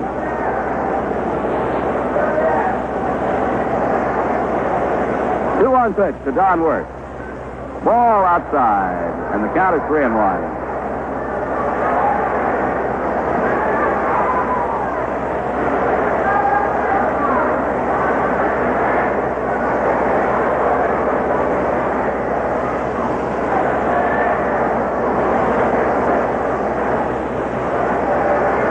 Pitch.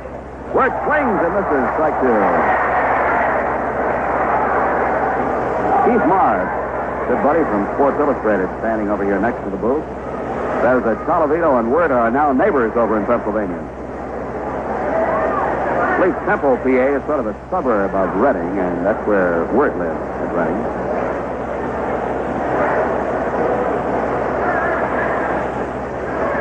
Freehan leads away from first. 3-2 pitch. Freehan goes. Word pops it up. Foul on the first base side. Gibbs and Mantle both there. Gibbs calling for it, and Gibbs has it. So Word is retired. Freehan back to first base. Run out, and Jim Price, the catcher, steps in.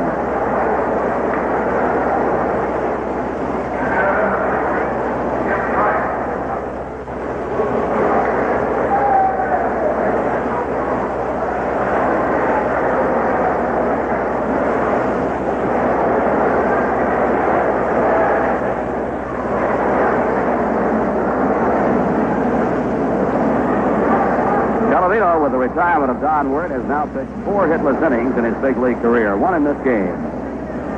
The other 3 for Cleveland against Detroit. The pitch, outside, ball 1.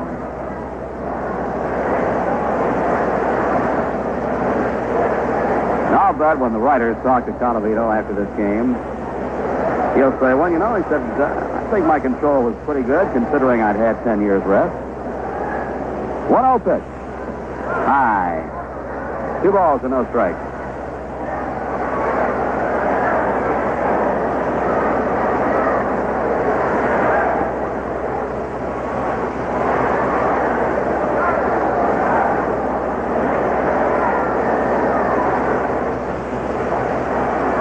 Ball is high. Scoreboard, message board, welcomes the Binghamton, New York Baseball Club.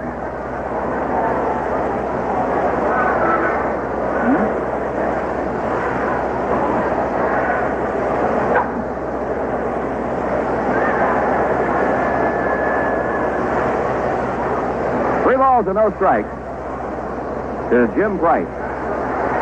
Colavito kicks and deals, pours it right down the middle for a strike. It's 3-1.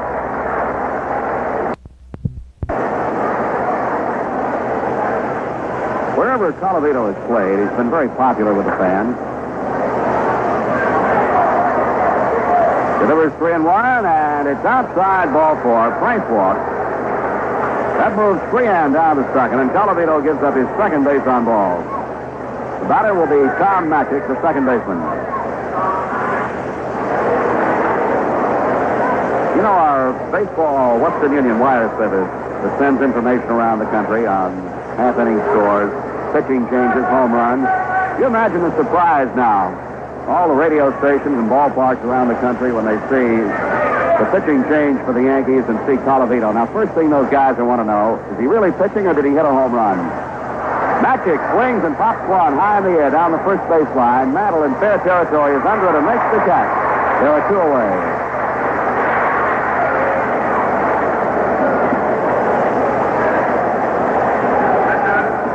And now the pitcher, Pat Dobson.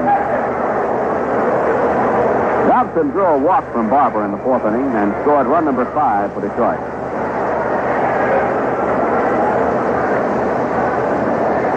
Barber walked 3, 2 of the walks scored. The pitch to Dobson. Fastball misses outside. Ball 1.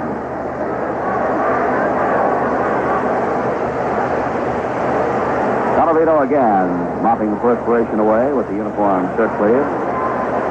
Throws the rubber, looks straight down at his feet, now looks into Gibbs.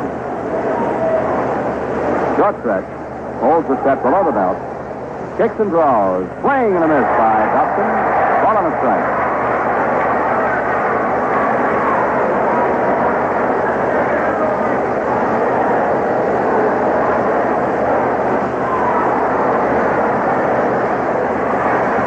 Tigers ahead, 5-1.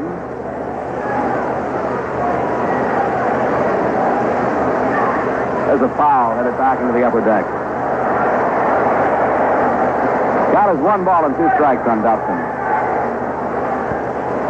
Mickey Stanley is on deck.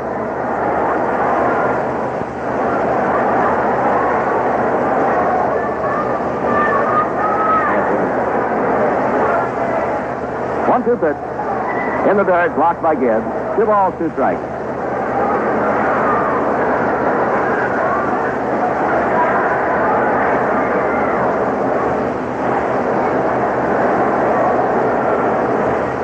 Two on, 2 gone. 2 balls and 2 strikes on number 22, Pat Dobson. Colavito's pitch to him. Fouled away again to the upper deck on the first base side.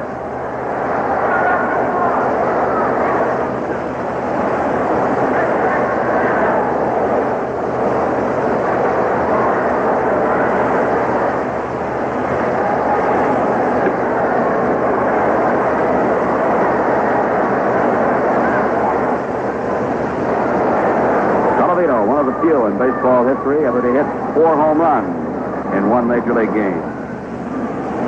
Dealing now, 2-2 to Dobson. Ground ball is hit towards Clark. Horace has it, makes his throw to Mantle in time, and the side again is retired by Colavito. No runs, no hits. So no errors. 2 walks, 2 men left on base. And at the end of 4.5 innings, the score is Detroit 5 and the Yankees 1. Colavito will lead off as the hitter in the bottom half of the 5th inning.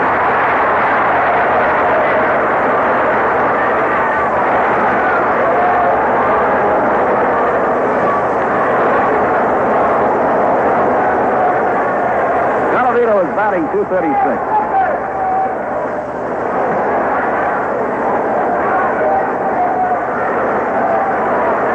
Dobson's pitch.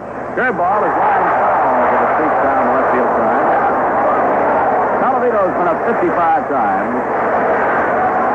13 hits, 1 double, 1 triple, 2 home runs. 8 runs batted in. That's his record as a Yankee. He also had 3 home runs for the Dodgers before joining the Yankees. Next pitch to him. Drops in, but low. 1 ball, 1 strike. Over the plate, but low.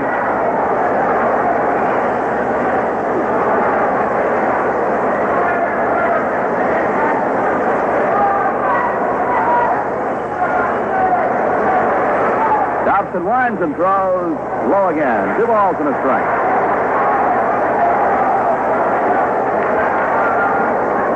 Barber, before departing the game, had one of the Yankees' 5 base hits. Led off the 3rd inning with a single to right field, his first hit of the year. Now the 2-1 to Colavito. Fly ball is hit out into center field. Mickey Stanley, with the glasses down, is under it, makes the catch. 1 out.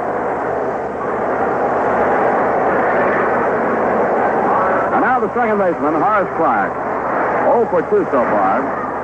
Roundabout to shortstop, and then with Barber on first in the 3rd inning, Clark hit a ground ball to Magic, the second baseman. That was a controversial play where Magic tagged Barber, and Barber knocked him down. Umpire Bob Stewart ruled a double play. Clark sends a fly ball out into shallow left. Horton is there, pounds the glove, makes the catch 2 away.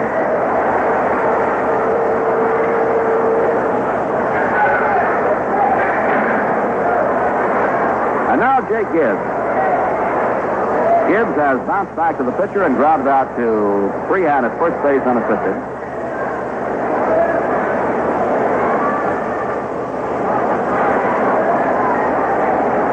Two outs and nobody on. Tigers leading 5-1.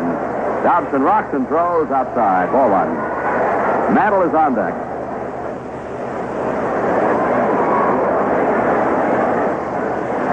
And the 1-0 pitch is in there for a strike. Gibbs taking all the way. 1 ball, 1 strike.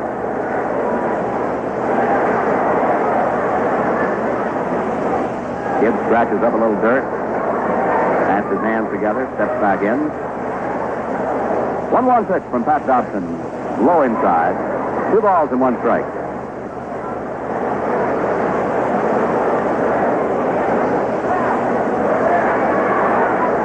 Swing and a miss by Gibbs, leaving the count. 2-2.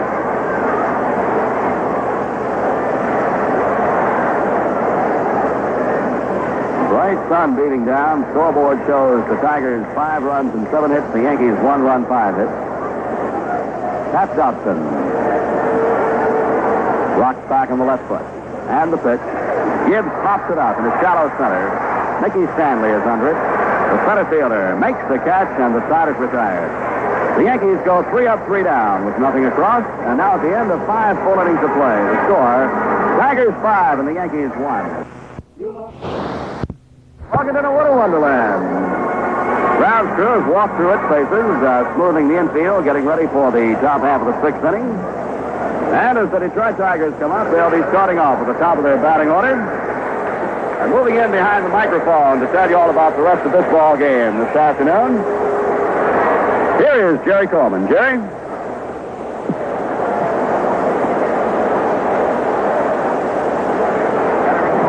Okay, Frank, thank you very much. Had a little trouble getting in here, dropped my scorecard, and had to get things set. A 5-1 ball game as we go into the 6th inning.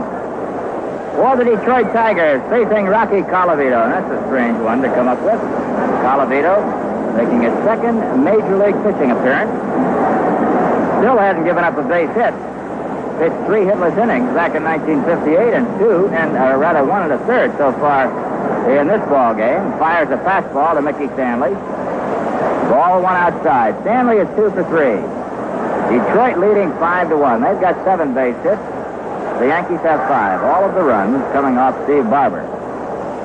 Colavito to Stanley. It's low, 2-0. And this is Colavito's biggest problem. He's had trouble with his control. Walked a couple of men in the 5th inning and was behind a few of the hitters. It's a warm day, so he'll have to stay out in front of these hitters if he's going to last out there. Fastball is in there by Colavito. 2 balls and 1 strike. Yankees coming into this ball game 2 under 500 with a record of 61 and 63. That's the closest they've been to 500 since May the 30th. They've won 10 of 13. Colavito fires. This one fouled off just to our right. 2 balls and 2 strikes. Mickey Stanley came into the ball game batting at .256.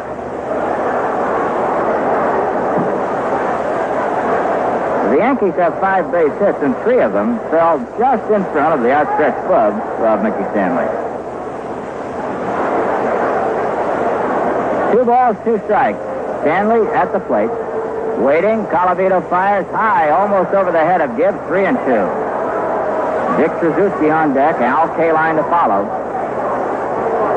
I'd like to see Colavito be able to get that ball over more consistently. It's kind of tough, you know, not being a regular pitcher to come in there and have that sharp control. But he is really rearing back. Here's the next one. The payoff pitch hit high in the air, right side, Mantle, with a chance at it near the railing, reaching in, and did he get it? No, he didn't get it. Somebody, a boy, stuck up his glove and took the ball out of Mantle's glove right there. Mantle's glove was just a hair under the glove of the boy standing in the first row. And as we can see it, the boy took the ball away from Mickey, but John Flaherty, the first base umpire, made a flashing motion off his fingers as if to say the ball tipped off Mantle's glove. Well, there's a great example of how a spectator can change the complexion of the ball game. Mantle was waiting for that ball. It appeared as though he had it, and the boy just stuck up his glove and took it away from him. Now, had that ball been on the field side of the fence, the batter could have been called out, but it was in the stands, and Mantle was just reaching in. And the kid just took it away from him. I'd love to talk to Mickey about that. The next one is Stanley. Hits the right field. Waiting for it is Costco, and he's got it one away. Right now, it's New York Yankee baseball. Let's pause for station identification. Join me, Bill Edwardson, weekday morning, 7 to 10, here on WGY 10 on your dial, Schenectady.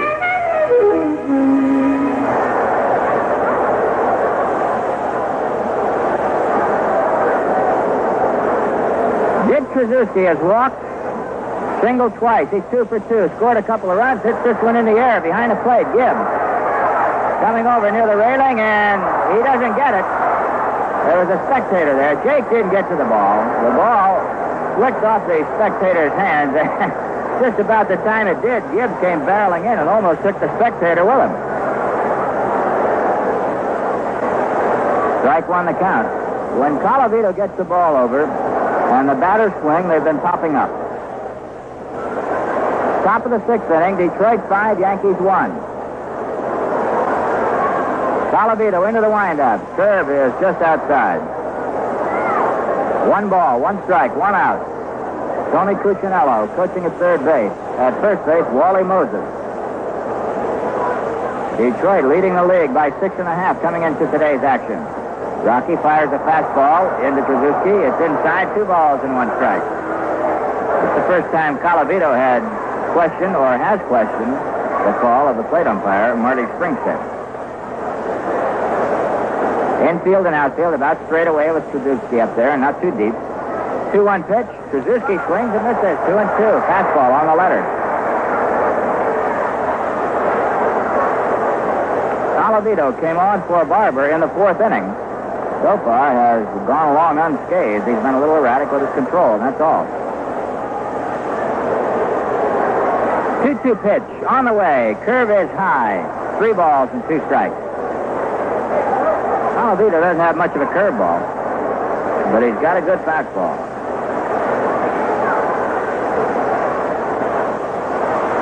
All these doubleheaders coming up. Out, going to Colavito. The next one is fouled off by Suzuki. 3 balls, 2 strikes. Yankees have another game to play today. They've got 2 tomorrow night. First one at 5 o'clock. 2 on Tuesday afternoon, and the first one starts at 1. Doubleheader tomorrow and Tuesday against the California Angels. Strike 3 called, and Suzuki is caught looking. That's Colavito's first strikeout. You don't think the fans here at Yankee Stadium aren't for Rocky Colavito? Oh, brother, everything he does, they roar. Now Al Kaline is coming on, and Kaline is the first batter that Colavito has pitched to before. He's gone through the first 9 men. Now Kaline coming up for a second chance at Colavito. Al takes a curve that's low for ball 1.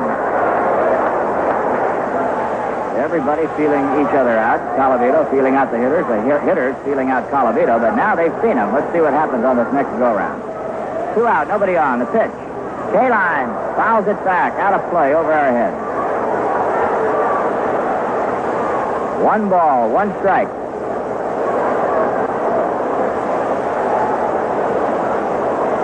Colavito, a big blessing for manager Ralph House with his pitching shortage and all these games coming up.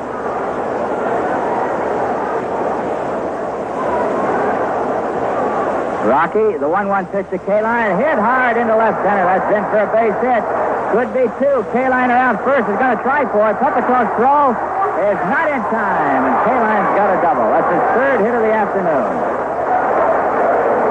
A double into left center, the first hit off Colavito. Now Willie Horton is coming on. He's walked, doubled, fly to left. Incidentally, Al Kaline gets the first major league hit off Rocky Colavito.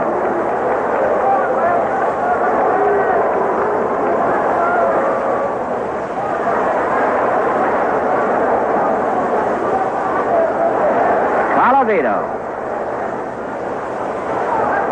at the set position. Kicks, delivers. Horton hits one high in the air behind the plate. Gibbs no chance to get to it. It's been dropped in the seat. 1 strike to count. In the 6th inning, Cleveland 4 and the Senators 4, and we'll be along at the end of 6 full innings of play to bring you a rundown of all the games in both the American and the National.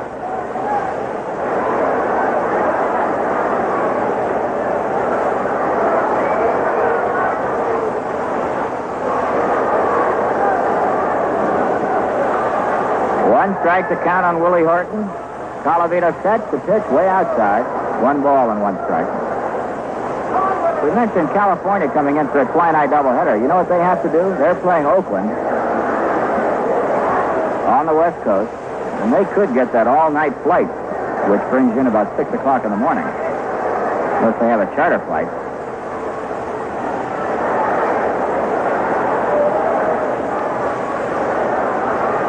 And that doubleheader tomorrow night. Fastball outside to Willie Horton by Colavito. 2 balls and 1 strike. Detroit leading the Yankees 5-1. We're in the 6th inning with 2 outs. At second base, Al Kaline.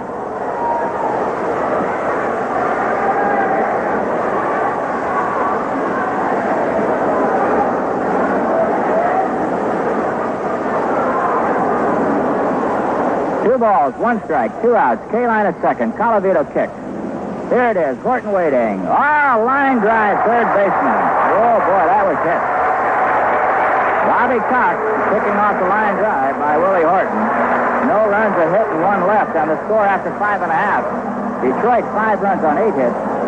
The Yankees 1 run on 5. Mickey Mantle waiting. Curve is inside for a ball.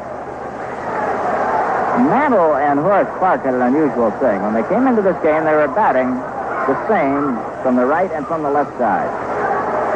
Mickey takes high and outside, 2-0. Clark was batting .221, both right-handed and left-handed. Mantle, .230, both right-handed and left-handed. 3 balls and no strikes now to Mickey. A fastball by Dobson, just a little low. Pepitone on deck.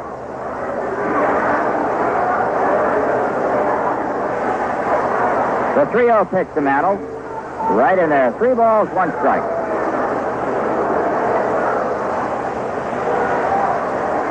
Pat Dobson ready again. The right-hander into the windup. Fires a ground ball well hit to the second baseman. Tom Matchick is up with it. Over to Freehan. Mantle is out of there. So Mickey now is 0 for 3. Here's Joe Pepitone. Hit a line drive to the first baseman, Bill Freehan, in the second. Single to center and scored the only Yankee run in the fourth.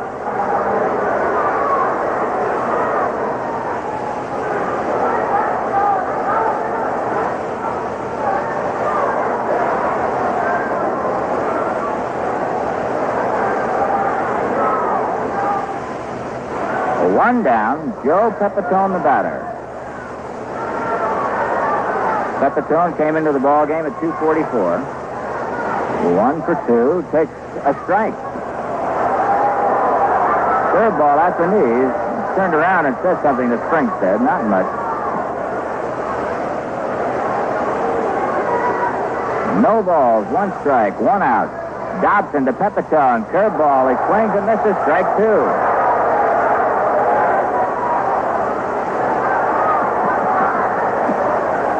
Pepitone is really giving it to Springstead on that first call.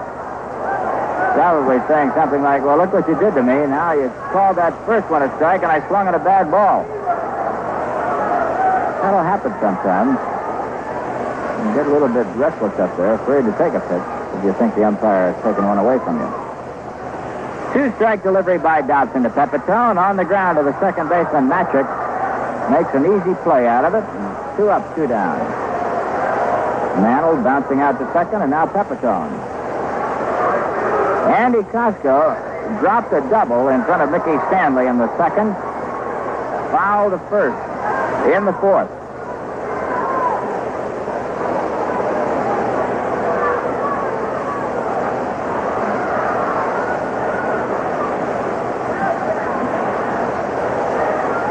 Two out, nobody on. Costco waiting. Dobson delivers on the corner for a strike.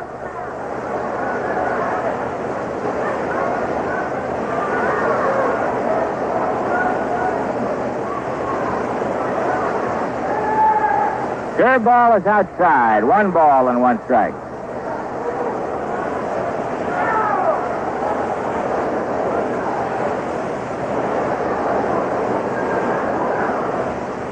Now an exchange of baseballs.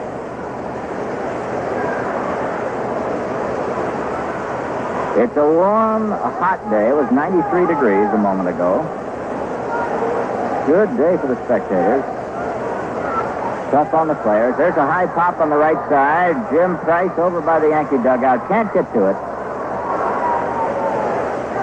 1 ball and 2 strikes on Andy Costco.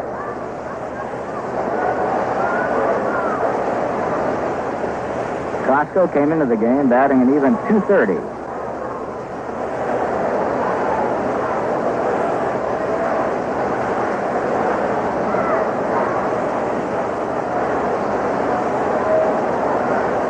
Pat Dobson, the right-hander, getting the sign from his catcher Price. Ready. The 1-2 pitch to Costco. Curveball hit on the ground, foul. The Twins kicking off the fence on the left side. Frank Vercetti after it. Count remains 1 ball and 2 strikes.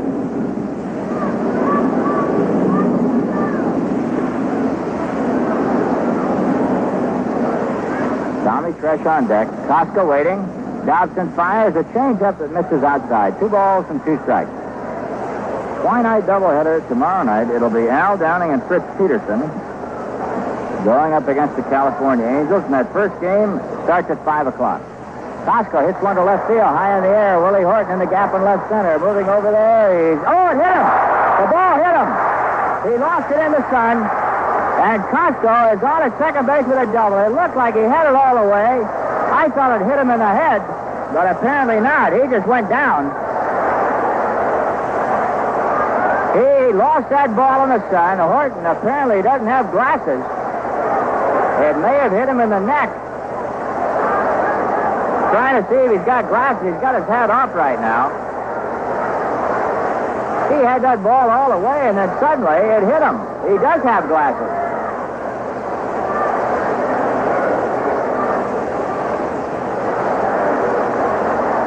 Mayo Smith waving out there, something to the effect, get your glasses down on those balls. He had the ball all the way. I don't know where it hit him. It hit him in the neck or in the shoulder. At first, I thought the head. But Costco is at second base. We still don't have a ruling on a hit or an error at this point. Tommy Tresh is at the plate right now. Takes ball one.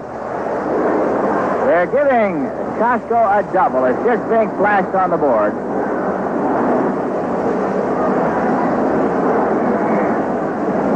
Tommy Tresh. Waiting. Costco at second. The 1-0 delivery. It's low and in the dirt. 2 balls and no strikes. That was an easy fly ball. Horton was just waiting for it. It was on its way down, and suddenly it hit him, and down he went. For a moment, we thought he was hit on the head, but apparently not. High on the shoulder, or around the neck area. And Costco's got himself a double. The 2-0 pitch to Tresh is outside. 3 balls and no strikes. So that little play right there could be a big one. We'll have to wait and see. Tommy Tresh is 1 for 2. Top to second, single to center. It isn't often that we've seen a ball player lose a ball the way Horton did and take it somewhere in the neck or head area. Tresh takes a fastball down the middle. 3 balls and 1 strike.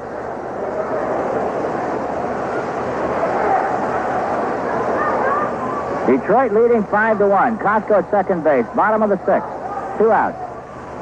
3 balls, 1 strike on Tresh. Pat Dobson, the right-hander.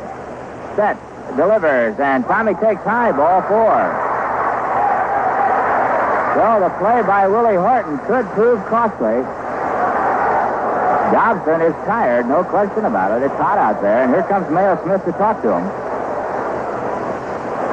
That was only the 2nd walk given up by Dobson. So what the ball that was dropped by Horton did, it gave Costco a double. Made Dobson continue to pitch to Tresh. He walked him. And now Bill Robinson is coming on, who's got a walk and a single. He's driven in the only Yankee run in the 4th. Runners at first and second, 2 outs, and the Yankees trailing by 4, a 5-1 ball game. The Yankee pitchers tomorrow, Downing and Peterson. For the California Angels, Bennett and McLaughlin.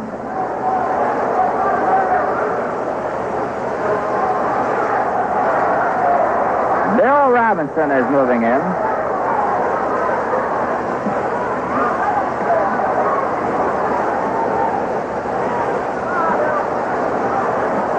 Robbie 1 for 1. Facing Pat Dobson. Runners at first and second. Dobson sets, delivers. Robinson hits one to left. It's on its way. It's out of here.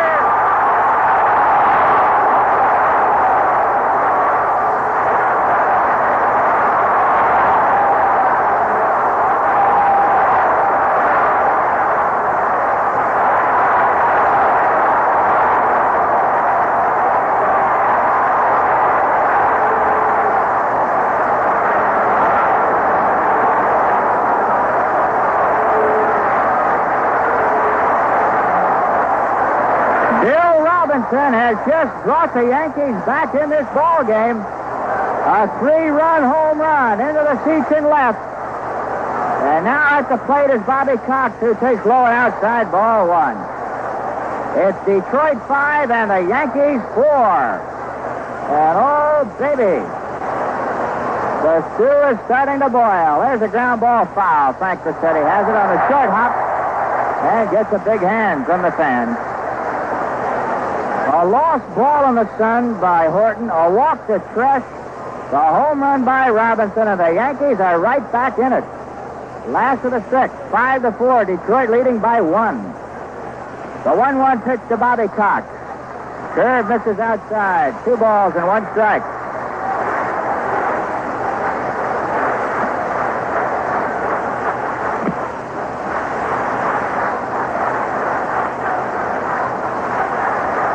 The next one to Cox. Hit to left field. Way down there. And it's a home run. It's all tied up.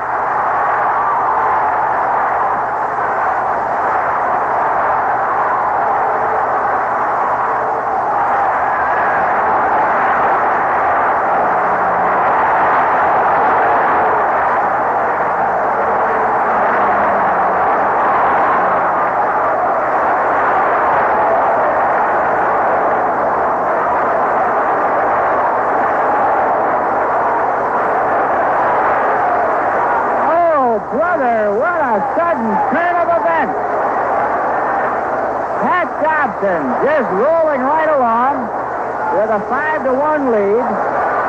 2 outs, nobody on, bottom of the 6th. Costco hit a lazy, long fly ball to left field. Horton lost it in the sun. It hit him on the neck. Then Tommy Tresh walked. Costco got credit for a double. Robinson homered to make it 5-4, and Bobby Cox has tied it up with another home run. And it's all tied up at 5 apiece. How do you like that? Unbelievable turn of events.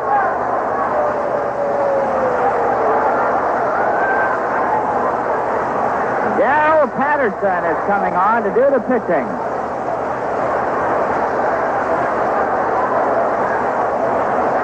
Both teams with 5 runs, both teams with 8 hits.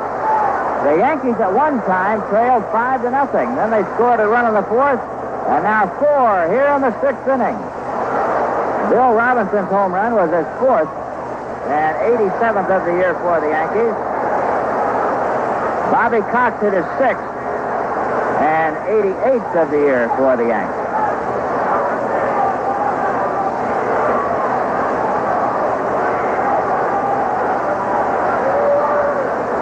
Unbelievable turn of events. The Yankees, who've won 10 of their last 13, the hottest team in the major league, trailing 5-0, have now tied it up.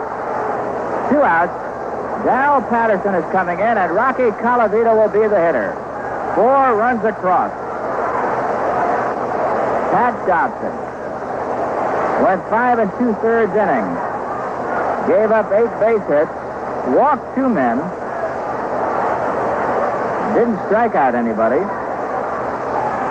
And allowed 5 runs. So Patterson can't win it, and he can't lose it. Check that. Dobson can't win it, and he can't lose it. Patterson will be the pitcher of record. Darrell Patterson coming on for Pat Dobson to face Rocky Colavito, who's been in there pitching since the 4th inning.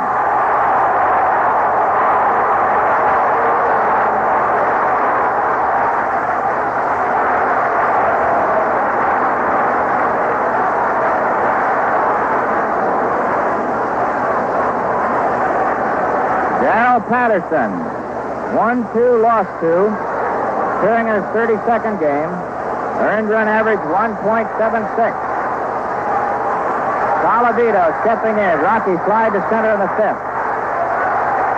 Waiting. Patterson delivers a curve outside, ball 1. The Yankees have somebody going in the bullpen right now. You can see Jim Hegan doing some work out there. Now that the Yankees are back in this ball game, they got the bullpen going. Colavito takes high. 2 balls and no strikes. A lost ball in the sun by Willie Horton started it all, and the Yankees tied it up.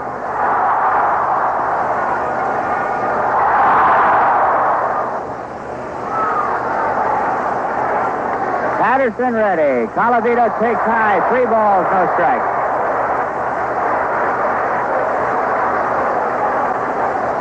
Unbelievable turn of events.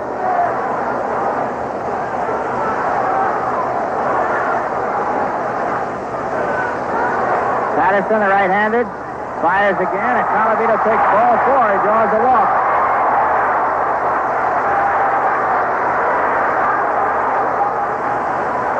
Horace Clark is coming on. He's 0 for 3. Bounced to short, hit into a double play. That was a double play where Barber interfered with Tom Matzik, and Clark was called out at first, even though he wasn't thrown out. And then Horace flied to left. 0 for 3. Patterson sets, delivers, and Clark takes high, ball 1. Patterson, born in Coalinga, California, attends the College of Sequoias. 24 years old. He's a big guy, 6'4", 200-pounder. He was drafted as a first-year player from the Los Angeles Dodger farm system in 64. This is his first big league year, and he's doing well.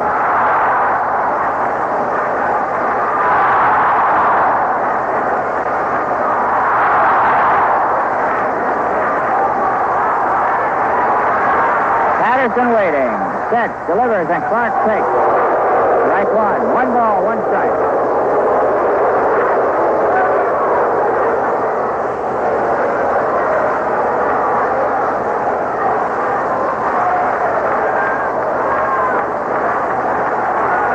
Five tie. Last of the 6th. Colavito at first. Clark waiting. Hits one to right field. A base hit. Rocky Colavito on his way to third. And the Yankees have runners at first and third.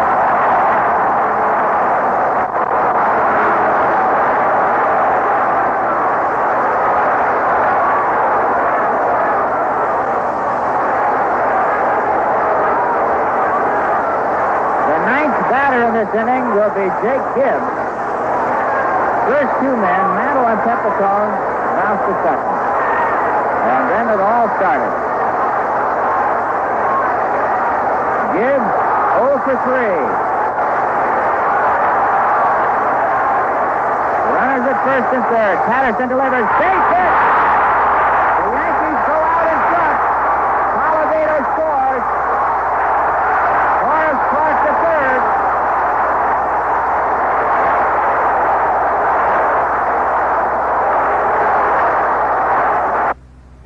The game continues on side 4 after a short delay.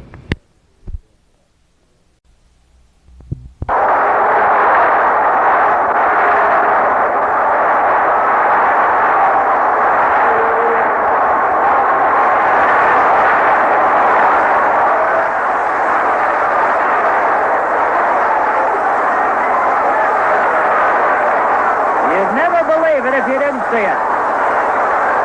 The Yankees have 5 big runs. They lead 6-5 in the last of the 6th inning. And the man that started it all off, Mickey Mantle, is coming on for his second at-bat in this inning, the bottom of the 6th.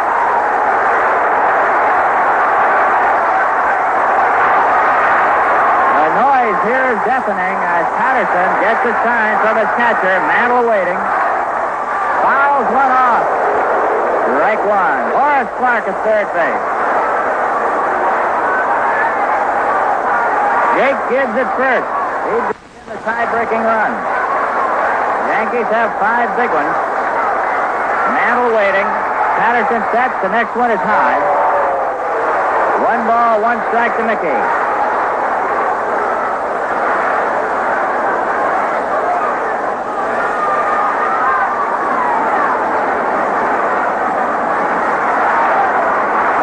Deep in the batter's box.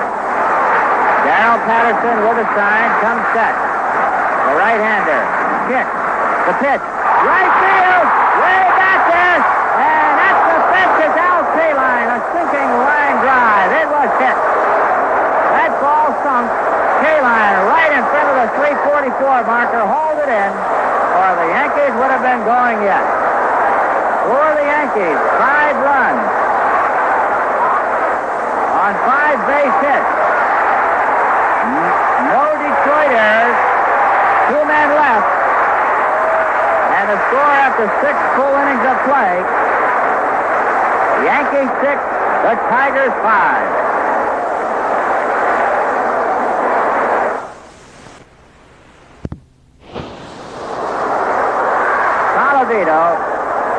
extra ball game. And Dooley Womack comes on to do the pitching here in the 7th inning. The Yankees are leading 6-5. Let me recap that last inning for you. Mantle opened up by bouncing out to second. Pepitone did the same. 2 outs. Then Costco hit a long, lazy fly ball to Willie Horton in left field, and Horton was perched under it, drifting toward his left, and suddenly the ball struck him around the neck area. We thought in the head at first. Costco ended up with a double.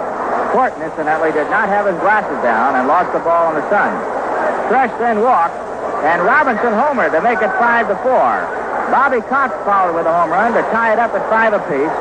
Colavito walked, and successive singles by Clark and Gibbs made it 6-5. And that's the way it stands with Bill Freehan up there in the top of the 7th. He takes the curveball from Dooley Womack for ball 1. What a ball game. Freehan takes outside. 2 balls, no strikes.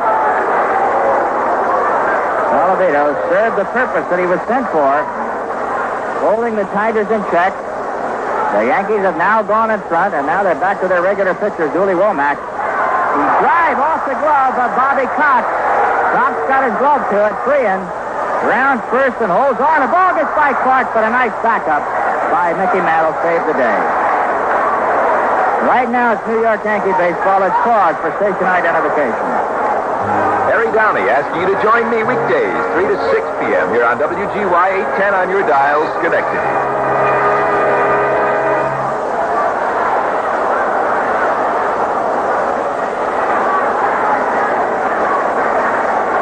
John Wirt with Bill Freehan at first base representing the tying run. It's a 6-5 game. Yankees leading. Wirt takes the fastball. It's low. The ball that Freehan hit was a wicked line drive that kicked just barely off the glove of Bobby Cox as it went by. Womack to Wirt. Curve is high and inside. 2 balls and no strikes. Norm Cash is in the on-deck circle. He'll be coming on as a hitter for Jim Price, the catcher. That means Cash will probably stay in the game and go to first, and Freehan will move behind the plate.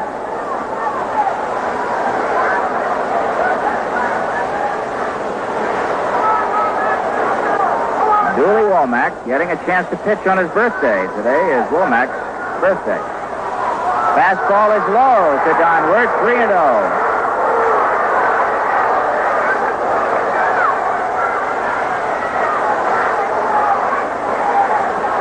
Dooley Womack, 29 years old today, has given up a base hit to Freehan, and he's 3-0 on Don Wirt with Norm Cash in the on-deck circle. The next one, ball 4, runners at first and second. Don Wirt goes down to first. Norm Cash is a scheduled batter. Ralph House started out of the Yankee dugout, and the minute he did, Cash was called back, and now I believe Houck is going to wait to find out whether or not Price will come to the plate, and he is right now. The minute that Houck went out, he took a look at Cash, and then Cash walked back to the Detroit dugout, and Jim Price came out, who's the regular hitter in this spot. And the minute that happened, Houck just turned around and came back. Apparently, Jim Price may be sent up to bunt. We'll wait and see. Price has bounced to third, fly to left, and walk. Runners at first and second, Freehan at second, Wirt at first. Womack running into some trouble. Price squares and takes low and outside, ball 1. Or Womack having all kinds of trouble right now.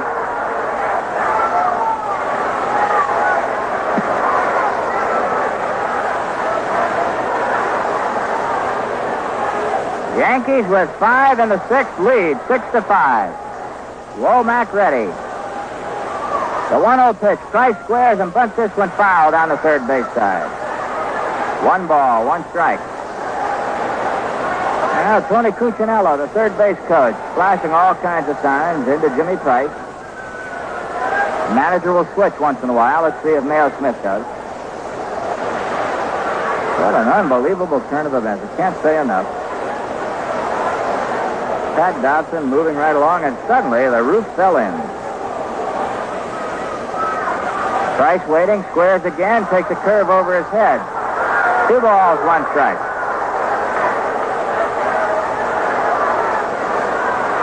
Jim Price. Apparently sacrificing all the way thus far. On deck is Tom Matchett. Behind him, the pitcher, Darrell Patterson. Womack set. Price squares and takes low. 3 balls and 1 strike.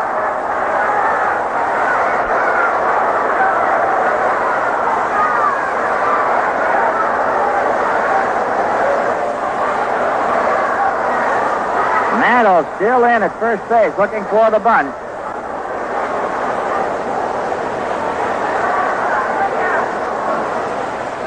Jim Price waiting. Squares and bunts it in the air. Womack has it. Could be a double play. It is. Bill Freehan doubled off second base on the bunt that was in the air. Womack moving toward the line. Backhanded it. And for a minute, I thought we might have a triple play. But Don Wirt recovered in time to get back to first, and Freehan was doubled off second. That play went 1-6. Yankees getting a big break there. Attempted sacrifice that backfired into a double play. Don Wirt at first. 2 down. The batter now is Tom Matchett. He's 0 for 3. What a thrilling ball game. Say, I'll tell you, we've got more baseball. Another game coming up right after this one. For the Yankees, Fred Talbot. For Detroit, Mickey Lolich.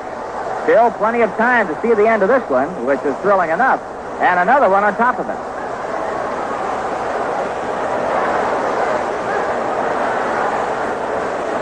Yankees 6, Tigers 5, New York with 10 hits, Detroit 9.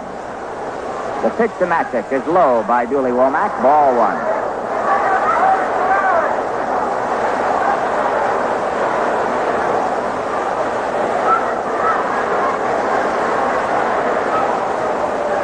The 1-0 pitch is high and outside. 2 balls and no strikes. The Yankees sending 10 men to the plate in the bottom of the 6th to go ahead. Back-to-back home runs by Robinson and Cox tied it up. Walk to Colavito, singles by Clark and Gibbs put the Yanks ahead. Matchett fouls it at the plate. 2 balls and 1 strike. Tom Matchett, young infielder, batting from the left side. Matchett is playing second base in place of Dick McAuliffe, and the Tigers have really missed Dick. He's been suspended for 5 days. Not games, but days. I think he'll be out through Tuesday. A tough break for Detroit in a spot like this. Ground ball, Clark to his right. Flips to Trench for the force on Wirt, and the Yankees get out of it. A play going 4-6, fourth play. Wirt at second base. No runs. 1 hit, 1 left, and the score after 6.5, Yankees 6, Tigers 5. Last half of the 7th inning, it'll be Pepitone, Costco, and Tommy Tresh for the Yankees. Defensively, Jim Price is still behind the plate. Bill Freehan is first for Detroit, Tom Matchett at second, Dick Trubisky at short, Don Wirt at third. Willie Horton in left, Mickey Stanley center, Al Kaline in right. Darrell Patterson, a big right-hander, on the mound. Pepitone is waiting. Patterson fires, and Pepe takes high and outside, ball 1.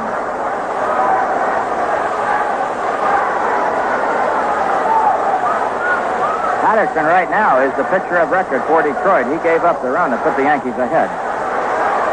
And the pitcher of record for the Yankees, Rocky Colavito. The 1-0 pitch to Pepitone on the ground. Freehan will make the play unassisted. Pepitone, who's had a bad heel, when he doesn't have to, doesn't run hard if he can help it.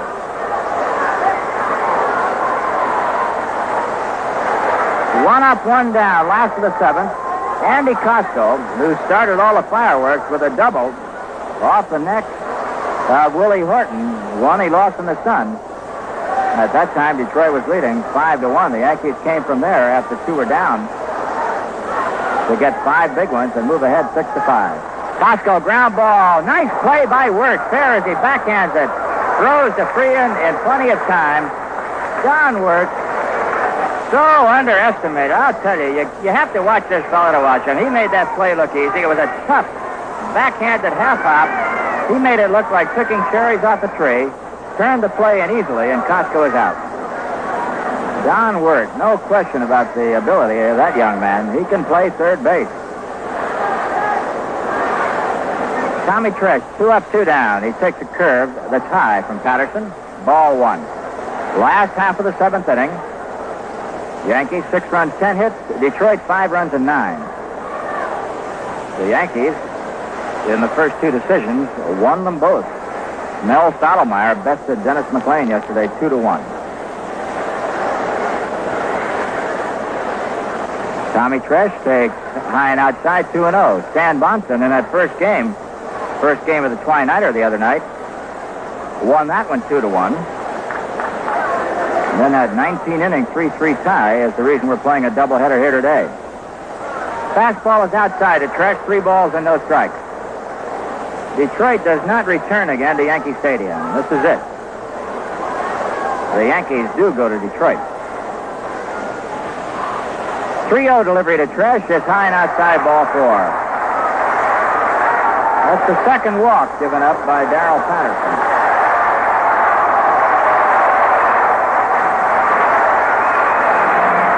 Bill Robinson getting a standing ovation by some of the fans here. He was the guy who really propelled the Yankees back in the ballgame. After Costco got the double and Tresh walked, he homered to make it 5-4. Curveball drops right in there, strike 1. The Yankees came into this ballgame with a record of 61 and 63, 2 under 500. They haven't been that close to 500 since May the 30th. 1 strike pitch to Robbie. Curve is inside, 1 ball and 1 strike.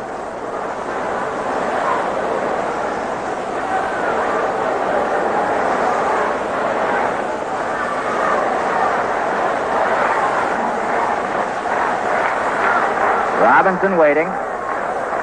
Bill is 2 for 2. He's driven in 4 runs in this game. 1 in the dirt, and a nice play by Jim Price, holding Tommy Tresh at first. That ball was a curveball. It kicked well in front of the plate, and Price kept the ball in front of him, holding Tresh at first. Fine play by the catcher. Catchers are probably the most underrated ball players on a ball club. So many things happen like that fans pay no attention to at all, and yet they're extremely difficult plays.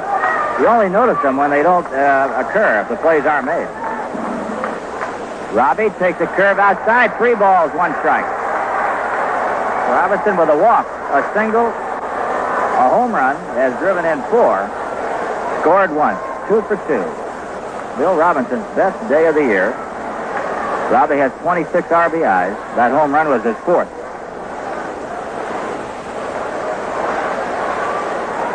Last half of the 7th, the Yankees are leading 6-5. Tresh at first, 3-1 on Robinson, 2 outs. Patterson sets the pitch to Robbie. It's hit high in the air, right field. Not very deep. Matchett going back. Kaline coming on. There's a collision, but not a hard one. And Matchett makes the play, but steps on Al Kaline. And Kaline is hobbling off. I don't believe that he is injured seriously, but he apparently did get stepped on slightly. Robinson flying out to the second baseman. No runs, no hits, no errors. 1 left, and the score after 7 innings of play. It's the Yankees 6 and the Tigers 5. Daniels has a 1.46 earned run average. His record, 2 wins, no losses, 7 saves. He's making his 16th appearance. All of this since coming on in midseason. He's been the big difference. He's been the big man in the bullpen, the guy, the stopper that you must have back there. So he's being called on again to do it again, and he'll go up against Norm Cash. Cash can change the complexion of a ball game in 1 swipe. 19 home runs, 45 RBIs. Cash batting .251. I didn't realize this, but talking to Norm before the game, he's been up just over 300 times. He hasn't played too much. You remember early in the year, he and Matthews were alternating at first, and Stanley was playing first against left-hand pitching. Cash waiting. McDaniels delivers. There's a swing and a miss. Strike one. If anybody wants to point to the reason the hitters and their averages are so low, I think you can point to the bullpen as much as any place. McDaniel delivers. Cash misses outside. 1 ball and 1 strike on Norm Cash. Womack went only 1 inning. It was kind of a disrupted inning. Cash on the ground. Mantle has it. Flips to McDaniel. In time, 1 away. 31 men in a row for Lindy McDaniel. Play going 3-1. Womack, we mentioned, had a little tough time of it. Bill Freehan got a single. John Wirt walked. And then Jim Price attempting to bunt. Sacrifice the runners along. Bunted a line drive that Womack grabbed backhanded and doubled Freehan off. It was a big break for the Yankees in that spot. 1 down. Here's Mickey Stanley. 2 for 4. Waiting. Swing and a miss as McDaniel shows him that forkball. Lindy McDaniel, the 4th Yankee pitcher, and the Yankees are leading 6-5. Those 5 big runs in the 6th inning put them out in front. Stanley takes outside. 1 ball, 1 strike. Gates Brown has moved into the on-deck circle for Dick Rizzuto.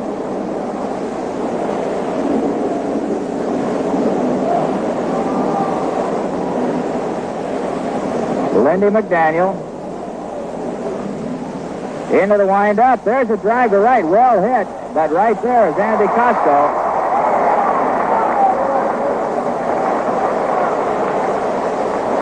Two up and 2 down. And now the pinch hitter par excellence, Gates Brown, coming on. Gates Brown, 16 pinch hits, are the most for a Tiger since Vic Wirtz had 17 back in 1962. As a pinch hitter, Brown is hitting .516, 16 for 31, batting .397 overall. What a year. Left-hand batter with power. Takes one high. It's ball 1. And McDaniel knows that this guy can hit him.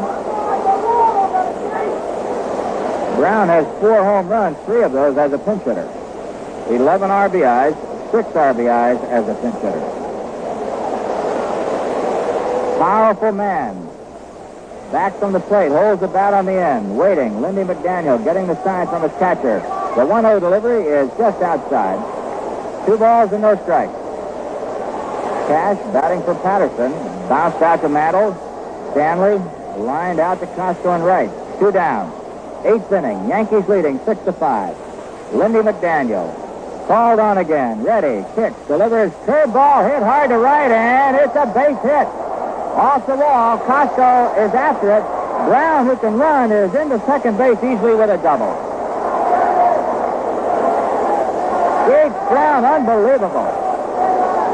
His 17th pinch hit.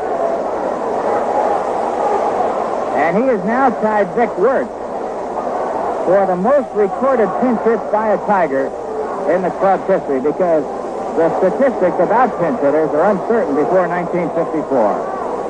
Gates Brown has just tied Vic Wirtz for most pinch hits by a Tiger, and more important, he's a tying run. He's on at second base, 2 outs. And Mr. Al Kaline, one of the all-time greats, is there. McDaniel delivers. It's outside, ball 1. That's the first batter to reach base off Lindy McDaniel after retiring 32 in a row.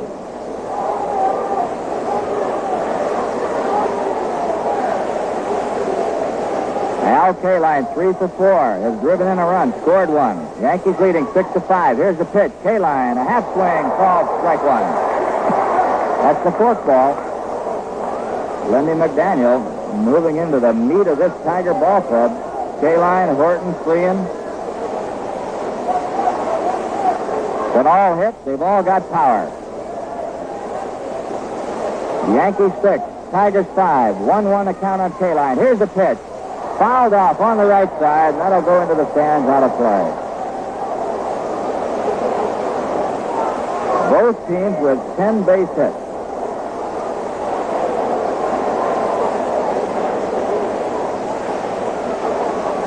For those of you who may have just tuned in, Rocky Colavito, with the Tigers ahead of the Yankees 5-0, came on to pitch. He went 2 2/3 innings and did not give up a run. Gave up only one hit. Lost a couple, struck out a batter. And then after the Yankees went ahead, Womack came in for an inning, and now McDaniel. Here's the 1-2 pitch. Kaline, a chopper toward the right side. Clark up with it, flips to McDaniel, who's serving at first. And the side is retired, and Moses and Kaline are arguing with John Flaherty that McDaniel is off the base. Here comes Mayo Smith. Mayo Smith on the run. He wants to know about it. Well, we'll have to wait. But right now, after 7.5, the Yankees lead the Detroit Tigers 6-5. Don McMahon, veteran right-hander. Came up in 1957. Been around a long time.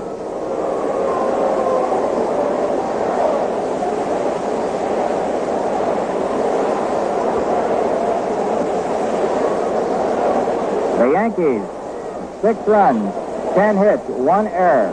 Detroit, 5 runs, 10 hits, and no errors. The Yankees have won 10 of their last 13, are 2 under 500, trying to make it 11 of 14. They'd love to make it 12 of 15 to pick up that second game if they can. The Detroit Tigers leading the American League by 6.5 before the action today, battling and scrambling to stay up there. Still a month to go of this baseball season. 5 weeks from today to be exact. A swing and a miss by Bobby Cox off the slants of Don McMahon. It's strike 1. Bottom of the 8th, just getting underway. Yankees leading by a run. McMahon ready again. Third ball misses outside. 1 ball and 1 strike. Lindy McDaniel is in there for the Yankees. Been an Iron Man in the last month and a half. Here's the 1-1 pitch to Cox. Way outside. 2 balls and 1 strike. Darrell Patterson is the pitcher of record for Detroit right now, and guess who for the Yankees? Rocky Colavito. 2-1 delivery to Bobby Cox. Fouls it on the left side. Frank Frischetti goes after it and then says nuts and lets it go.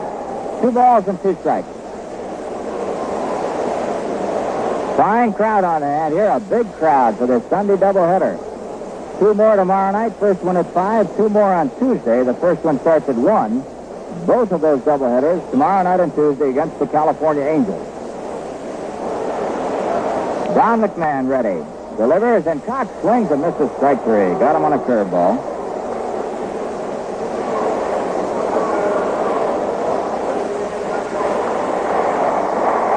Lindy McDaniel getting quite a hand as he steps in.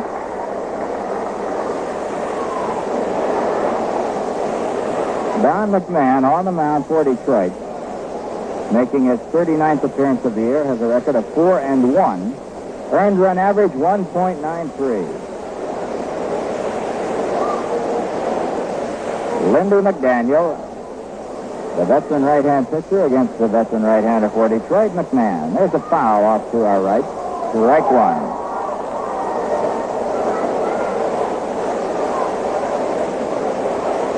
McDaniel, 0 for 9. In those 9 official at-bats, he struck out 7 times. Lindy is not much of a hitter, as you can see.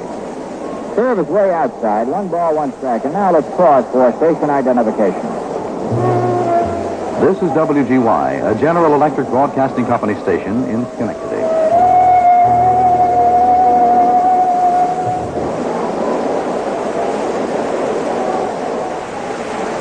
McMahon, the right-hander, ready again. Fires, and McDaniel takes it. Strike 2. 1 ball, 2 strikes.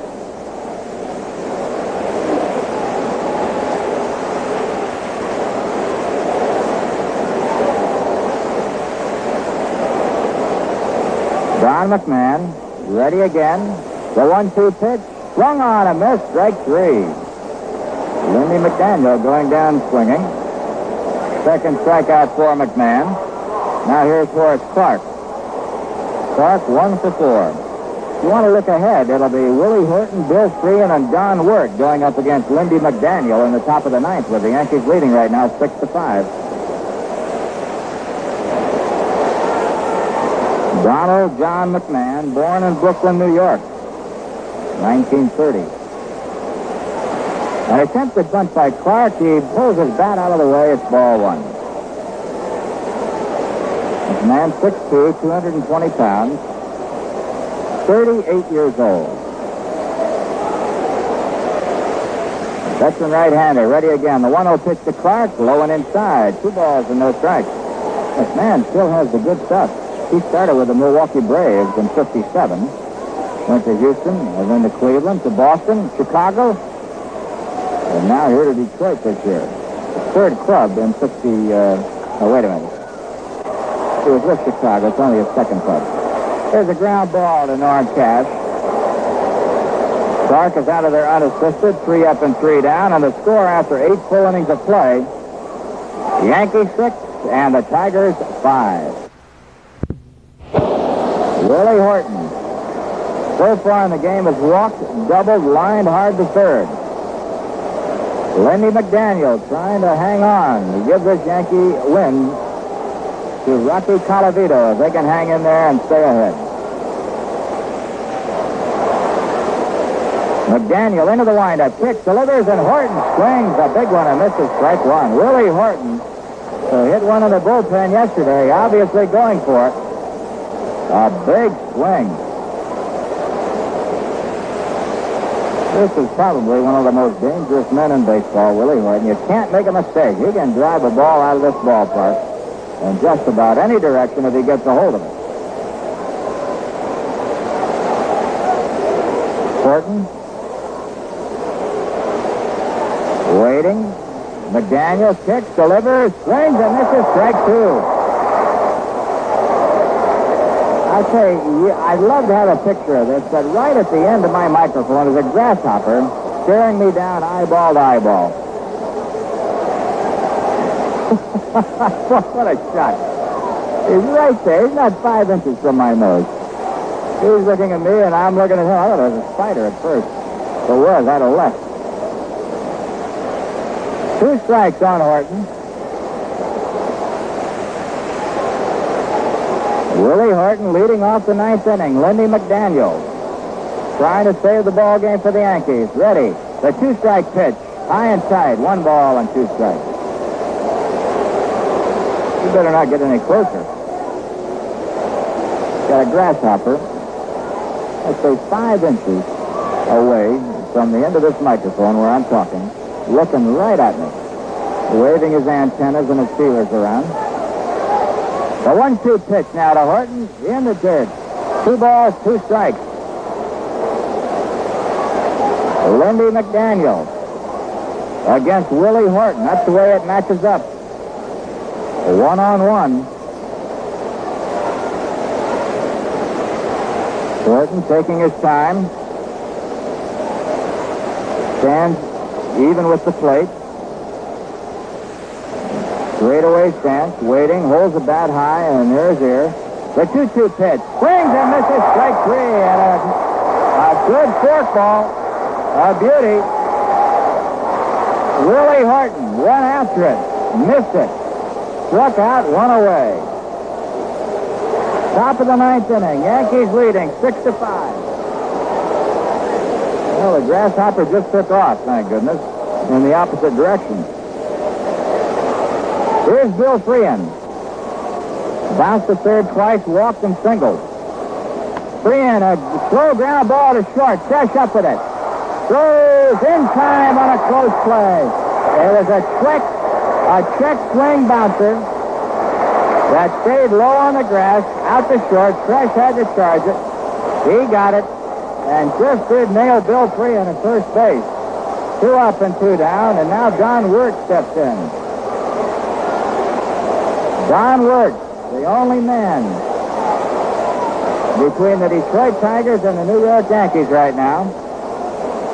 The only man that can change the complexion of this ball game as of the moment. The Yankees are leading 6-5. Wirt is waiting. He takes one in there. Strike one. Down is struck out. Bounce to short. Foul to the catcher. Walk. Jim Northrup is in the on-deck circle. He'll be hitting for Price if he gets a chance. One strike pitch. Swung on a miss. Strike two. McDaniel, who came on in the 7th inning, make that the 8th inning, gave up a double to Gates Brown as a pinch hitter, and that's all so far. No balls, 2 strikes, 2 outs. Yankees ahead, 6-5, 9th inning. Don Wirt swings the bat. McDaniel kick. Here it is. Wirt on the ground to stretch it short. He has it, bobbles it, and can't make a play. Tommy Tresh had the ball, couldn't get it in his hand. He pulled it out. As he grabbed at it, it went straight up in the air by about 2 feet. He grabbed at it again, and it was too late. They're giving Tresh an error. And now, Jim Northrup, who can hit the ball out of the park, steps in. The Tigers are still alive. Northrup, left-hand hitter, coming on to face McDaniel. Been a crazy ball game. Northrup batting .237. Hits one hopper to Mantle at first. The ball game is over. Jim Northrup on the first pitch bounces out to Mantle unassisted. And very suddenly this ball game is over. The Yankees winning it by a score of 6-5.